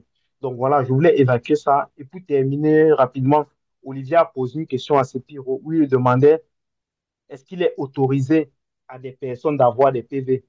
Et c'est là où j'ai dit, Monsieur Olivier, on ne sait même pas si vous suivez vraiment les élections. Parce que poser une telle question, c'est se dire, est-ce que vous comprenez même ce que vous faites dans votre parti? Comment vous pouvez demander si les citoyens ont le droit d'avoir les PV? Les représentants des partis politiques, ce sont des animaux, Monsieur Olivier. Ce ne sont pas des citoyens. Est-ce qu'ils n'assistent pas au dépouillement? Est-ce qu'ils ne signent pas les PV? Et les scrutateurs, est-ce que les scrutateurs ne Moi, participent pas? je suis en train de voir comme si vous ne, vous n'avez pas, vous ne voyez pas la problématique, hein. Vous ne la Oui, constatez pas. oui, Comment mais des va. individus peuvent arriver? Comment des individus peuvent arriver? Ils n'ont pas été scrutateurs. Ils n'ont pas été mandatés par les différents partis politiques. Ils saccagent un siège de l'ECAM pour récupérer les PV qui sont déjà compilés pour acheminer dans les délégations départementales. Ou c'est quoi départemental là? Monsieur Mais Olivier, je vous suis désolé, cautionnez mais vous cela. mentez. Vous cautionnez, Je non, suis vous désolé, cautionnez je suis désolé, cela. mais Olivier, Ce sont des casseurs. Est-ce que des casseurs, est-ce que je parle des casseurs? c'était Est-ce que moi, les casseurs c'était sont moi qui avais la habilités à parole. avoir des PV en main? Je termine et je vous la Oh, remets. C'est moi qui avais la Peut-être parole, monsieur Olivier. on laisse Chicharito préciser son propos et en se basant sur aussi les interrogations d'Olivier Chicharito. Oui, Olivier a précisé ça tout à l'heure, c'était parce qu'il avait dit, mais il précise, il dit qu'il y avait eu des casseurs qui ont eu en possession des PV et il dit dans la même phrase que les PV avaient été acheminés. Comment les PV qui sont acheminés sont encore sur place? non, Quand un PV est acheminé, ça veut dire qu'il n'est plus là. il faut, Comment il est je acheminé et dis il est sur place, monsieur Olivier? l'antenne est en train d'acheminer. Je ne sais pas Oui. si, si mon micro se coupe là, hein, pourquoi on ne me suive pas Non, bien. ton micro Je ne dis se bien coupe que pas, on l'antenne t'écoute très bien. l'antenne est en train d'acheminer les PV Oui. vers la Ils, délégation. ils ont intercepté en route. Ils sont arrivés, ils ont cassé l'antenne. Il faut Mais tu as comprendre dit qu'ils qu'ils sont sont en en train train d'acheminer. Monsieur, vous dites qu'ils sont en train Non, d'acheminer. Quand on achemine, on est en mais qu'est-ce que chemin. vous ne comprenez pas? Qu'est-ce que vous ne comprenez Bon, on pas? ne Non, comprend pas. Qu'est-ce que vous ne dans le mot comprenez Acheminer veut dire pas? qu'on acheminer, est dans le mot acheminer, on est en chemin, non? on est en chemin. On n'est Mais pas sur là, place, monsieur Olivier. ils sont en train d'acheminer. Ça veut dire qu'on a récupéré et on va aller déposer. C'est ça, non? C'est l'action qui va se passer. Mais maintenant, des individus entrent et ils font la casse. Nous sommes ici en train de Olivier, voir la casse que certains c'est pas ce qui individus s'est ont fait. passé. Ils sont Je entrés vais quand remettre il la y avait Non, plus parole. c'est C'est pas ce personne. qui pas s'est ce qui s'est passé. passé. Qu'est-ce qui s'est passé? En créant un faux Euh, prétexte j'ai, qu'il y j'ai, a euh, il y a un bourrage d'une. Est-ce que c'était un bourrage d'une? Olivier, Il je faut vous remets répondre la à la parole, question. monsieur, s'il vous je plaît. suis sûr que tu n'es pas au courant. Tu n'es pas au courant de cette information-là. Tu mélanges les choses. Entre ce qui s'est passé à Douala et ce qui s'est passé à Tchang, tu mélanges complètement tout. Je ne suis pas je n'ai pas spécifié un lieu.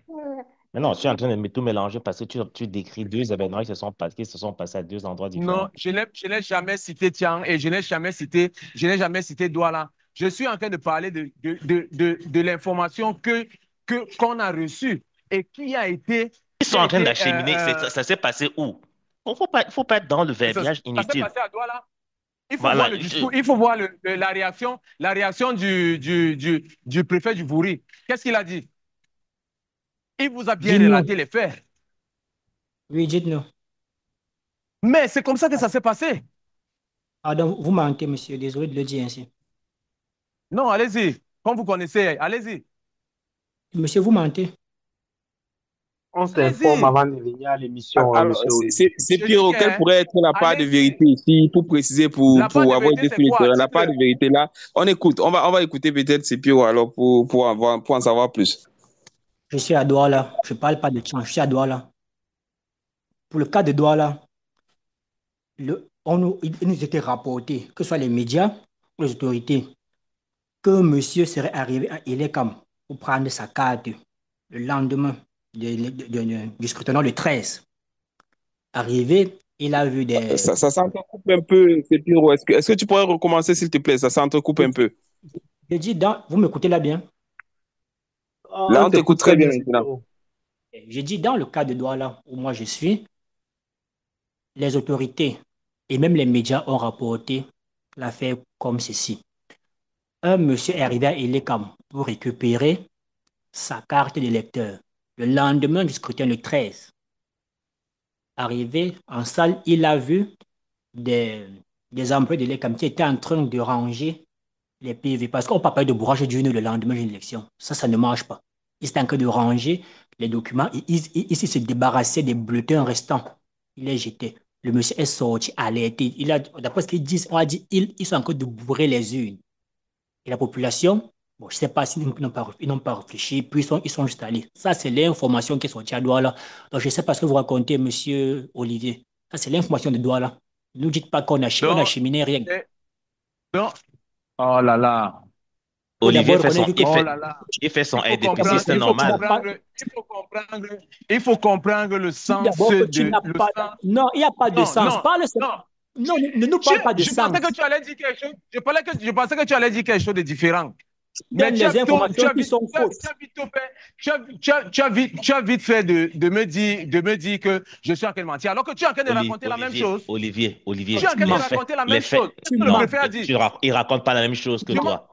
C'est parce que Non, toi, non, tu as non, dit. il raconte la même chose. C'est parce que toi, Il tu raconte as la même dit. chose. Non, non, non, non, Olivier. Quand on Tu vas parle pas. de processus, on parle d'un processus. On parle d'un processus. Quand, Ah là là. quand ils vont finir de regrouper les PV, ils vont rester avec ça là-bas à l'antenne. Ils vont rester avec l'antenne. Il faut répondre. Reconnais que ce n'est pas ce Les que gens tu sont as dit. Mais Non, ce non, n'est non, pas ce que tu as dit. c'est ce que j'ai dit. Quand il dit qu'ils sont en Tout, train Non, ce n'est tout, pas. d'acheminer, tout, c'est un tout bon, processus. tout C'est bon Non, un ce n'est pas ce que tu processus. as indépistement, dit. tout bon indépistement, au Mais moins trois fois dans une émission. Donc, Olivier, il va quand pas quelqu'un déroger à la arrive, règle. il me raconte la même chose, mais il dit que je suis en train de mentir, mais ça veut dire que nous sommes tous deux des menteurs. On va laisser les auditeurs trancher, mais ce Bon, n'est pas la même peut-être, chose. en tout cas, exactement comme Ticharito vient de le dire, on va laisser nos auditeurs, du moins chacun pourra trancher, dit toujours en commentaire. Vous faites bien de continuer, les amis, dans la même logique, parce qu'on parle là déjà de la deuxième thématique qui en vérité est toujours la première. On parle cette fois-ci des tensions qui ont lieu au niveau de ces remontées, différentes remontées des procès verbaux. Et force est de constater que depuis le premier jour, eh bien, il y avait déjà au niveau des décomptes d'être des personnes ressources de l'ECAM qui étaient dans les bureaux de vote. Il y en avait qui faisaient des décomptes, on se rendait compte clairement sur place qu'ils faisaient peut-être, ils comptent 80 personnes présentes, mais au niveau de personnes qui ont voté, on voit 100 votants. Et je pense qu'il y en a qui ont été agressés malheureusement.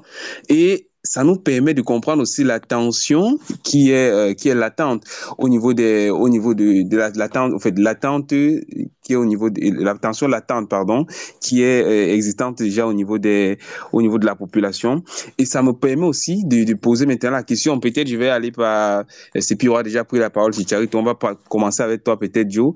Est-ce que maintenant, avec la militarisation, on a vu au lendemain des élections, une sorte de militarisation du Grand Nord et surtout la ville de Garoua. Le quartier Maroiré était carrément cintré. Je rappelle pour ceux qui ne le connaissent pas, c'est le quartier où vit Issa Tiroma. Et donc, tout le quartier était cerné. Jusqu'à présent, c'est toujours le cas. On a vu encore des bus du BI qui montaient. Et depuis 48 heures, c'est autour de Douala, je pense que c'est Douala 5e avec le quartier Bonamou Sadi qui est complètement, surtout du côté de Santa Barbara, qui est complètement verrouillé. On voit jour et nuit des rassemblements de policiers. Et aujourd'hui, comme par hasard, c'était autour de la ville de Yaoundé. On a vu des véhicules militaires un peu partout dans la ville. Tous ceux qui sont sur place en tant que témoins le certifient. Il y a une forte militarisation de la ville. Joe, est-ce que le processus de scrutin du 12 octobre fait peur au gouvernement? Est-ce qu'on a peur d'un changement de régime? Ah oui, ben oui, quand tu décris ce qui est fait, quand tu décris les différentes scènes, on peut comprendre que, comme dans l'habitude de dire, quelqu'un la peur a changé de camp. Et les tendances qui sont vues de tous aujourd'hui montrent clairement qu'il va être très difficile d'inverser cette courbe-là. Du coup, voilà, on ne sait pas à quelle sauce on sera mangé. On verra comment les choses vont se passer. Tout ce qu'on peut faire, c'est d'appeler le Conseil constitutionnel pour une fois de dire le droit et de dire, de dire la vérité des urnes. Il ne faudrait pas que le peuple sente qu'une victoire lui a été confisquée une fois de trop. C'est une chance de montrer un nouveau visage du Cameroun, de montrer que oui, il y a vraiment cette démocratie qui est vivante et qui est vraie chez nous, qu'on peut respecter la volonté du peuple, même si avec un code électoral très mal, même s'il n'y a pas eu comment dire, cette coalition qu'on appelait de tout, qu'on appelait de tous nos voeux, à un moment donné, quand même, je voudrais rendre hommage à notre copanéliste Chicharito qui avait toujours une phrase qui disait, il faut responsabiliser le peuple. Une fois qu'on a responsabilisé le peuple a pris conscience de son véritable pouvoir, de son véritable impact, il ne faudrait pas qu'on puisse encore retourner dans des années de sang. C'est ce que j'appelle, il y a la peur qui est dans l'air, que ce soit d'un côté ou de l'autre, la peur d'être volé de sa victoire et la peur de l'autre côté de quitter les choses parce que après tant d'années à gérer, c'est toujours pas facile de partir. Il y a les vieux démons qui nous attachent, il y a comment on dit, la drogue du pouvoir qui est là. Donc, donnons un autre visage du Cameroun, montrons un autre visage du Cameroun, montrons que le Cameroun peut avancer. Le peuple s'est levé comme un seul homme, il est allé voter. Maintenant, reste plus qu'à respecter le choix du peuple. Le choix du peuple camerounais qui, on va le dire comme ça, semble être obstrué. C'est pire, on en parlait encore tout à l'heure en termes de tension dans la ville de Douala, de Bafang et de Tchang notamment. Et j'ai envie de comprendre avec peut-être toi qui as eu à passer dans cette ville-là, quelquefois surtout dans la Menoie, cette sorte d'instrumentalisation, mais surtout, j'ai envie de dire, comment est-ce qu'on peut comprendre la réponse violente, à la limite barbare de l'armée, parce qu'on a vu, je crois, le chef d'escadron, le colonel, je crois le nom va revenir après peut-être, il y a le colonel qui dirige l'escadron de la Menoie qui a carrément traité ceux qui ont incendié je pense, la maison du recteur, il les a traités de malfrats. Et Ricochet, à sa sortie, ce jour, le professeur Maurice Kamto, président du MRC, a signalé dans une note sur son compte officiel Facebook clairement qu'on ne devrait pas appeler des Camerounais des malfrats. Comment est-ce qu'on peut comprendre d'abord l'intervention de l'armée camerounaise en ce moment-là et Ou aussi bien c'est la qui le sortie vrai de Maurice malfrat? Kamto? C'est en fait ce que j'essaie de dire. Comment est-ce qu'on peut comprendre, c'est pire, pardon. Comment est-ce qu'on peut comprendre vraiment cette double sortie-là, celle de Kamto, mais aussi celle des militaires, pardon. Ok. Et CWK, ok, moi je vais vous dire, il faut souvent vous pencher sur l'historique des villes et vous comprendrez certains agissements. La ville de Chang, c'est là-bas que j'ai fait mon parcours universitaire. Elle vient d'un mot qu'on appelle Tsang ou Tsa. Ce sont les problèmes. Donc les Chang, ceux gens qui font des problèmes, ils réagiront toujours de la sorte.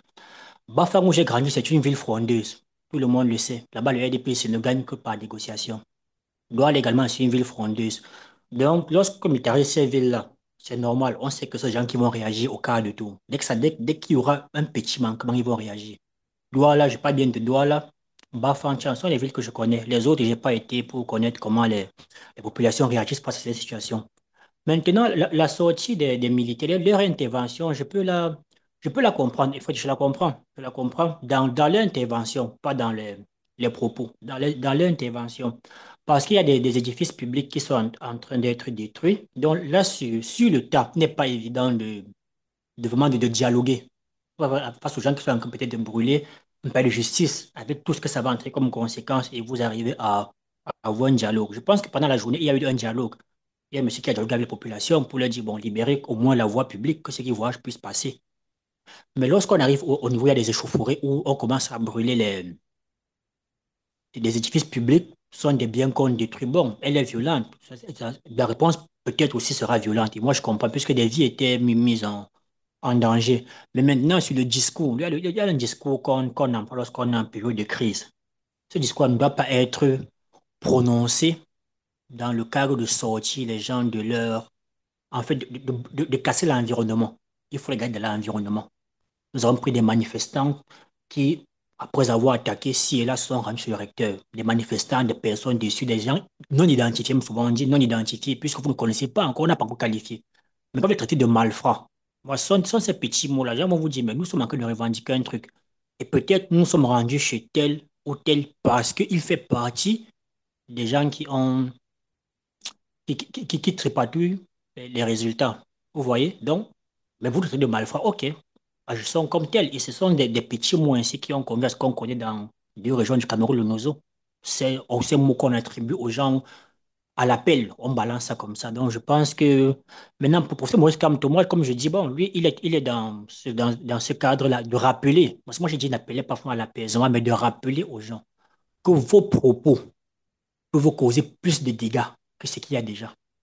Et il appelle aussi les membres des FMO à se responsabiliser face au peuple. Parce que puisque sont eux qui nous protègent, peu importe, sont eux qui nous protègent, sont eux qui nous cadrent. Ils ne doivent pas sortir de leur rayon d'action pour agir en soutenant plutôt un camp vis-à-vis d'un autre. Donc voilà ma position là-dessus. Merci pour cette prise de parole, Sepiro. C'est surtout beaucoup de précision pour ceux-là qui ne vivent pas l'histoire étant sur le terrain. Et on va dire aussi que du côté là c'est la question à Olivier, il y a cette bataille des chiffres qui se fait du côté des réseaux sociaux. On a vu au niveau de ceux qui défendent le RDPC qui disaient clairement que c'est une victoire du RDPC. On a vu des photos forcément qui étaient pas vraies, des photos qui disaient que c'est dans tel bureau de vote, mais qui n'était pas le cas. La même chose de l'autre côté aussi pour ceux qui sont des défenseurs de l'opposition, d'Issa Tiroma ou bien encore des anciens défenseurs du MRC, qui ont fait aussi des sorties pour dire qu'ils ont eu des victoires nettes, mais semble-t-il, ça pouvait ne pas être exactement le cas. Alors, quelle est l'observation de ces différentes sorties? Est-ce que ce ne sont pas des Allô, tendances justement qui peuvent ou bien rassurer certains candidats pour qu'ils puissent faire de certaines sorties qu'ils n'ont pas fait? déjà d'abord, D'accord. avant de répondre à ta question de cette bataille des chiffres sur la toile qu'on rencontre, je vais d'abord revenir un peu, je vais un peu rembobiner en répondant à Sepiro, qui semble être un défendeur de malfrats. L'armée a répondu proportionnellement à ces casseurs, parce que ce sont des casseurs. Et ce sont des actes dangereux. S'ils avaient tué le recteur dans sa maison, ils ont brûlé et la mairie et le recteur et l'agence de l'ECAM et la maison du recteur. Pourquoi aller brûler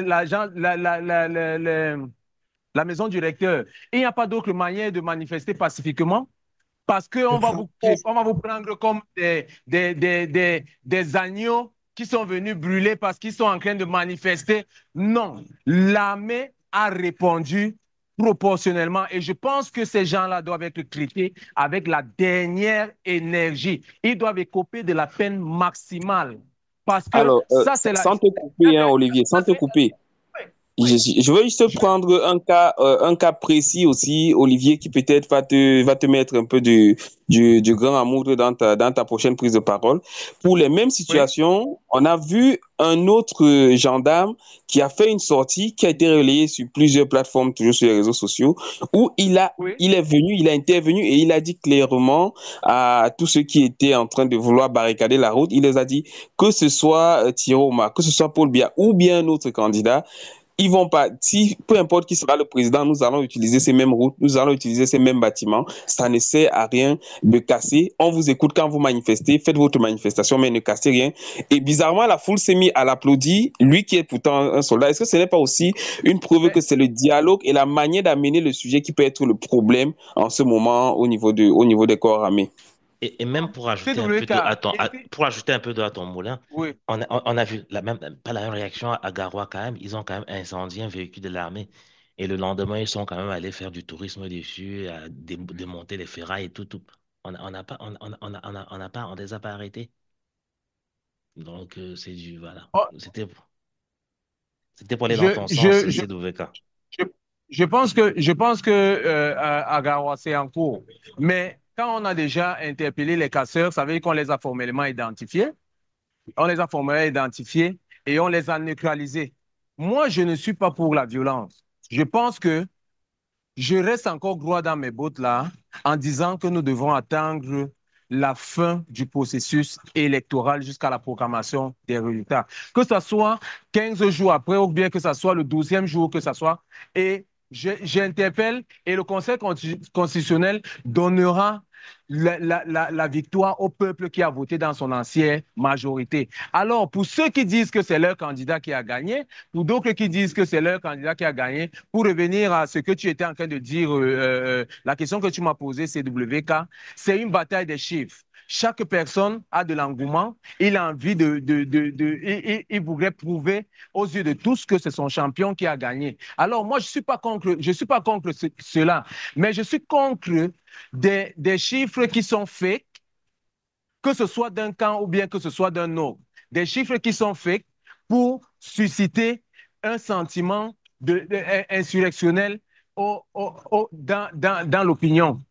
Et c'est ce que c'est ce que je dénonce pour, carrément dans la qualité de poste que fait des gens comme Paul Choutard, des gens comme Boris Berthold, des gens comme Zumento. Moi, je vais les citer. Pas Je Bruno vais les Bidjan. citer. Non, je dirais si Bruno Bidjan fait en sorte que publie une information mensongère, alors je vais lui dire que ce n'est pas normal. Parce que c'est aussi Et mettre pourquoi tu ne le cites dans, pas dans dans ce cas-là? Pourquoi tu ne le Les cites pas dans ce personnes cas? Olivier, citées tu es ont eu malhonnête. à faire pareil. je, Tu je- es tellement oui. malhonnête, Olivier. Non, ce n'est pas une question Non, de, non, ce tu n'est es pas une question de malhonnête. mal- Tu es ce n'est pas une malhonnête. question C'est de la malhonnête, c'est la malhonnêteté. Ce malhonnêteté, non, n'est non. pas une question C'est de la malhonnêteté et malhonnêteté, Théo. Je, et ça vit autre chose. mais C'est la tu malhonnêteté. me Il coupes, faut être. tu as envie Non, non. de, Les auditeurs méritent Bon, qu'on les respecte. Et le non, respect peut-être, passe par l'honnêteté. je, disons que je pense peut-être il que je n'était suis pas au courant cohérent, de cette je suis information. cohérent, je suis cohérent dans ce que je suis en train de dire. J'ai bien dit que d'un camp comme dans l'autre, ça veut dire que ce que je suis en train de citer, c'est ce que je lis. Je lis beaucoup. Et je lis beaucoup de posts qui viennent d'eux, qui sont des fake news, juste pour activer une certaine émotion dans l'opinion. C'est ce que je suis en train de dire. Ce n'est pas de la malhonnêteté. J'ai cité un camp ou bien un autre. C'est pourquoi je dis que prenez mes mots, pas au premier degré, mais comprenez là où je veux venir. Chacun a sa manière d'expliquer, par exemple, la chose. Essayons de comprendre. Nous sommes dans un débat. Donc, c'est un peu ça, CWK. Moi, je condamne les deux camps. Je condamne les fake news. Un camp comme l'autre ne doit pas publier une information qui va susciter de la colère ou bien de quoi que ce soit chez les militants d'un parti ou bien d'un autre. Nous attendons et nous restons droits dans nos bottes. Nous sommes sereins que au soir à la proclamation des résultats par le Conseil constitutionnel, c'est le peuple qui aura parlé et c'est ce que dira le Conseil constitutionnel.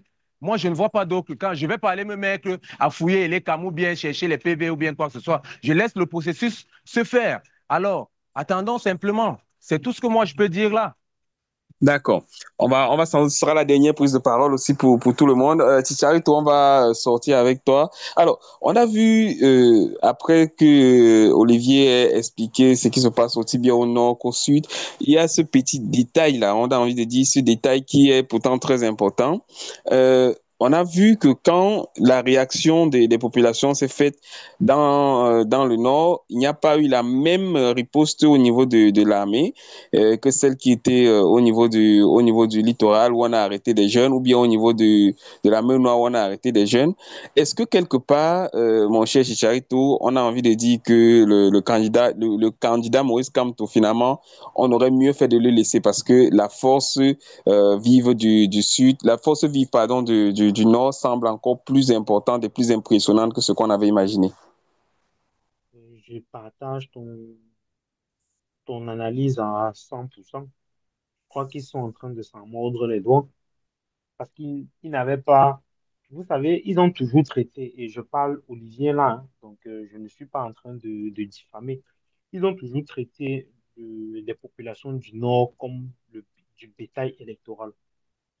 Donc, ils ont toujours traité cette population, ces frères-là, comme des personnes à qui on va toujours donner des consignes de vote. Et aujourd'hui, ils sont surpris de voir une débâcle de ce côté-là. Ils sont également surpris de voir une détermination.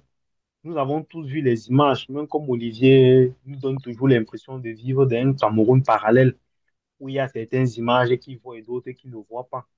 Nous avons vu les images dans cette partie du pays, où il y a un camion de gendarmerie qui a pris feu, ou autour de la maison du candidat du FSNC, ils sont en train de s'apprêter, ils reçoivent des tirs et tout. Et on voit que de ce côté-là, pour le moment, il n'y a pas eu d'arrestation. Olivier nous a dit c'est en cours, alors que de l'autre côté, dans les autres régions, des arrestations se sont faites à l'instant T. On n'a pas reporté les arrestations. Donc, je partage ton point de vue à 100% ce cas. Mais si tu me permets quand même de rebondir sur ce qu'Olivier dit, c'est pour ça que j'aime bien quand tu me donnes la parole après Olivier, parce que ça permet de corriger un certain nombre de...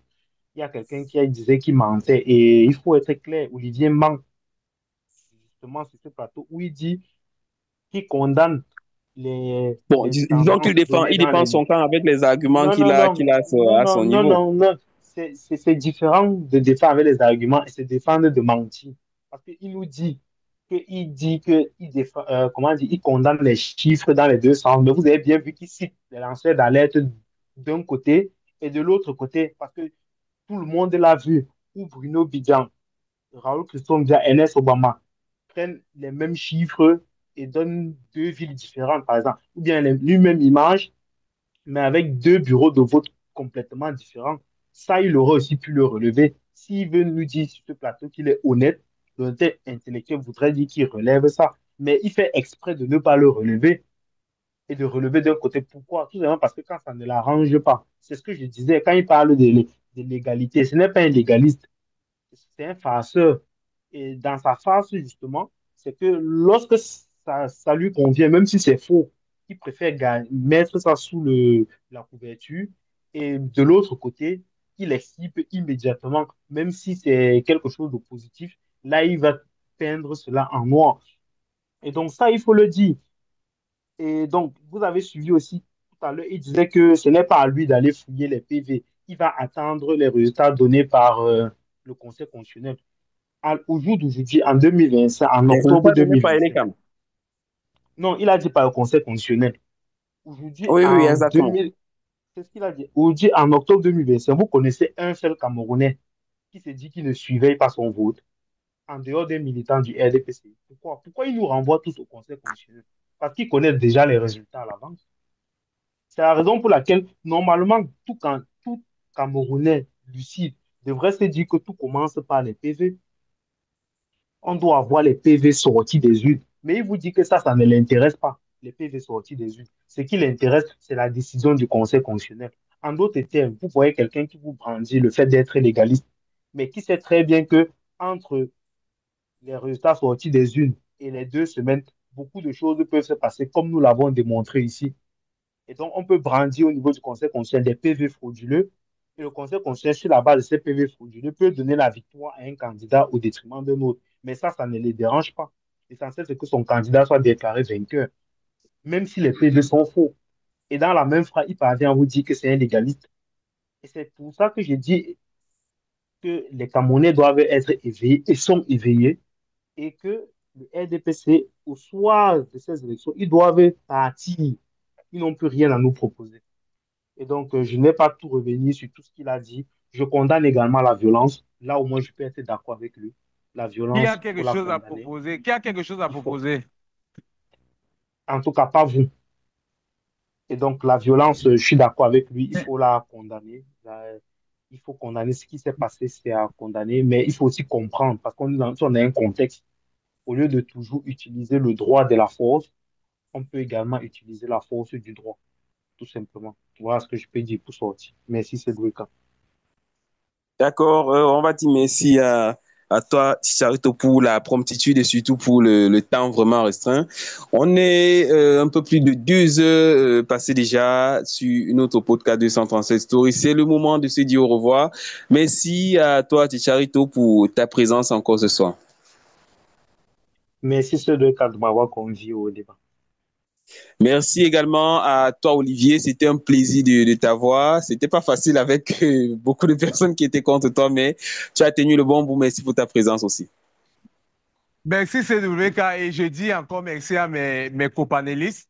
On va certainement s'entendre après que le Conseil constitutionnel aura donné son mot. Mais restons confiants, restons sereins, prenons pour la pacification du pays, que les émeutes ne se fassent pas, que tout le monde reste calme en attendant les résultats. Bon, c'est tout ce que je peux dire. Hein. D'accord. En tout cas, on ne va jamais accepter que les cas soient faits. Ce n'est pas à 237 stories que cela sera dit. Nous, on est bien partisans de la paix. Un autre partisan de la paix aussi qui était là ce soir, c'est Sepiro, qui nous a un peu enchanté encore avec ses analyses.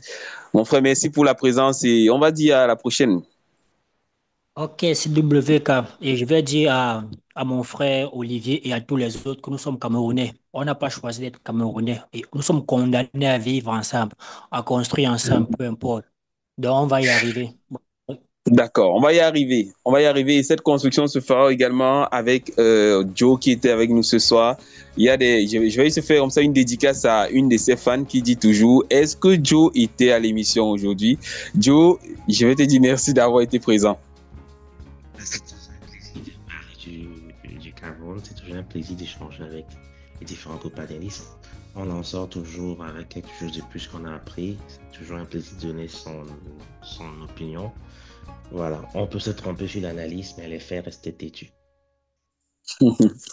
Il est fait, ils sont têtus. Ce soir encore à 237 souris. On vous remercie vous, mesdames et messieurs, qui êtes à la maison, qui êtes derrière vos appareils en train de nous écouter sur Spotify, sur Deezer ou encore sur Apple. Et jusqu'à récemment encore, c'est sur YouTube que vous nous écoutez au niveau de la rubrique podcast. On vous remercie. On dit aussi un merci particulier à Caroline Vin qui était avec nous en début d'émission, en termes d'invité. Elle nous a parlé du cas Diane Yango avec la nouvelle condamnation à 20 ans de prison de son époux.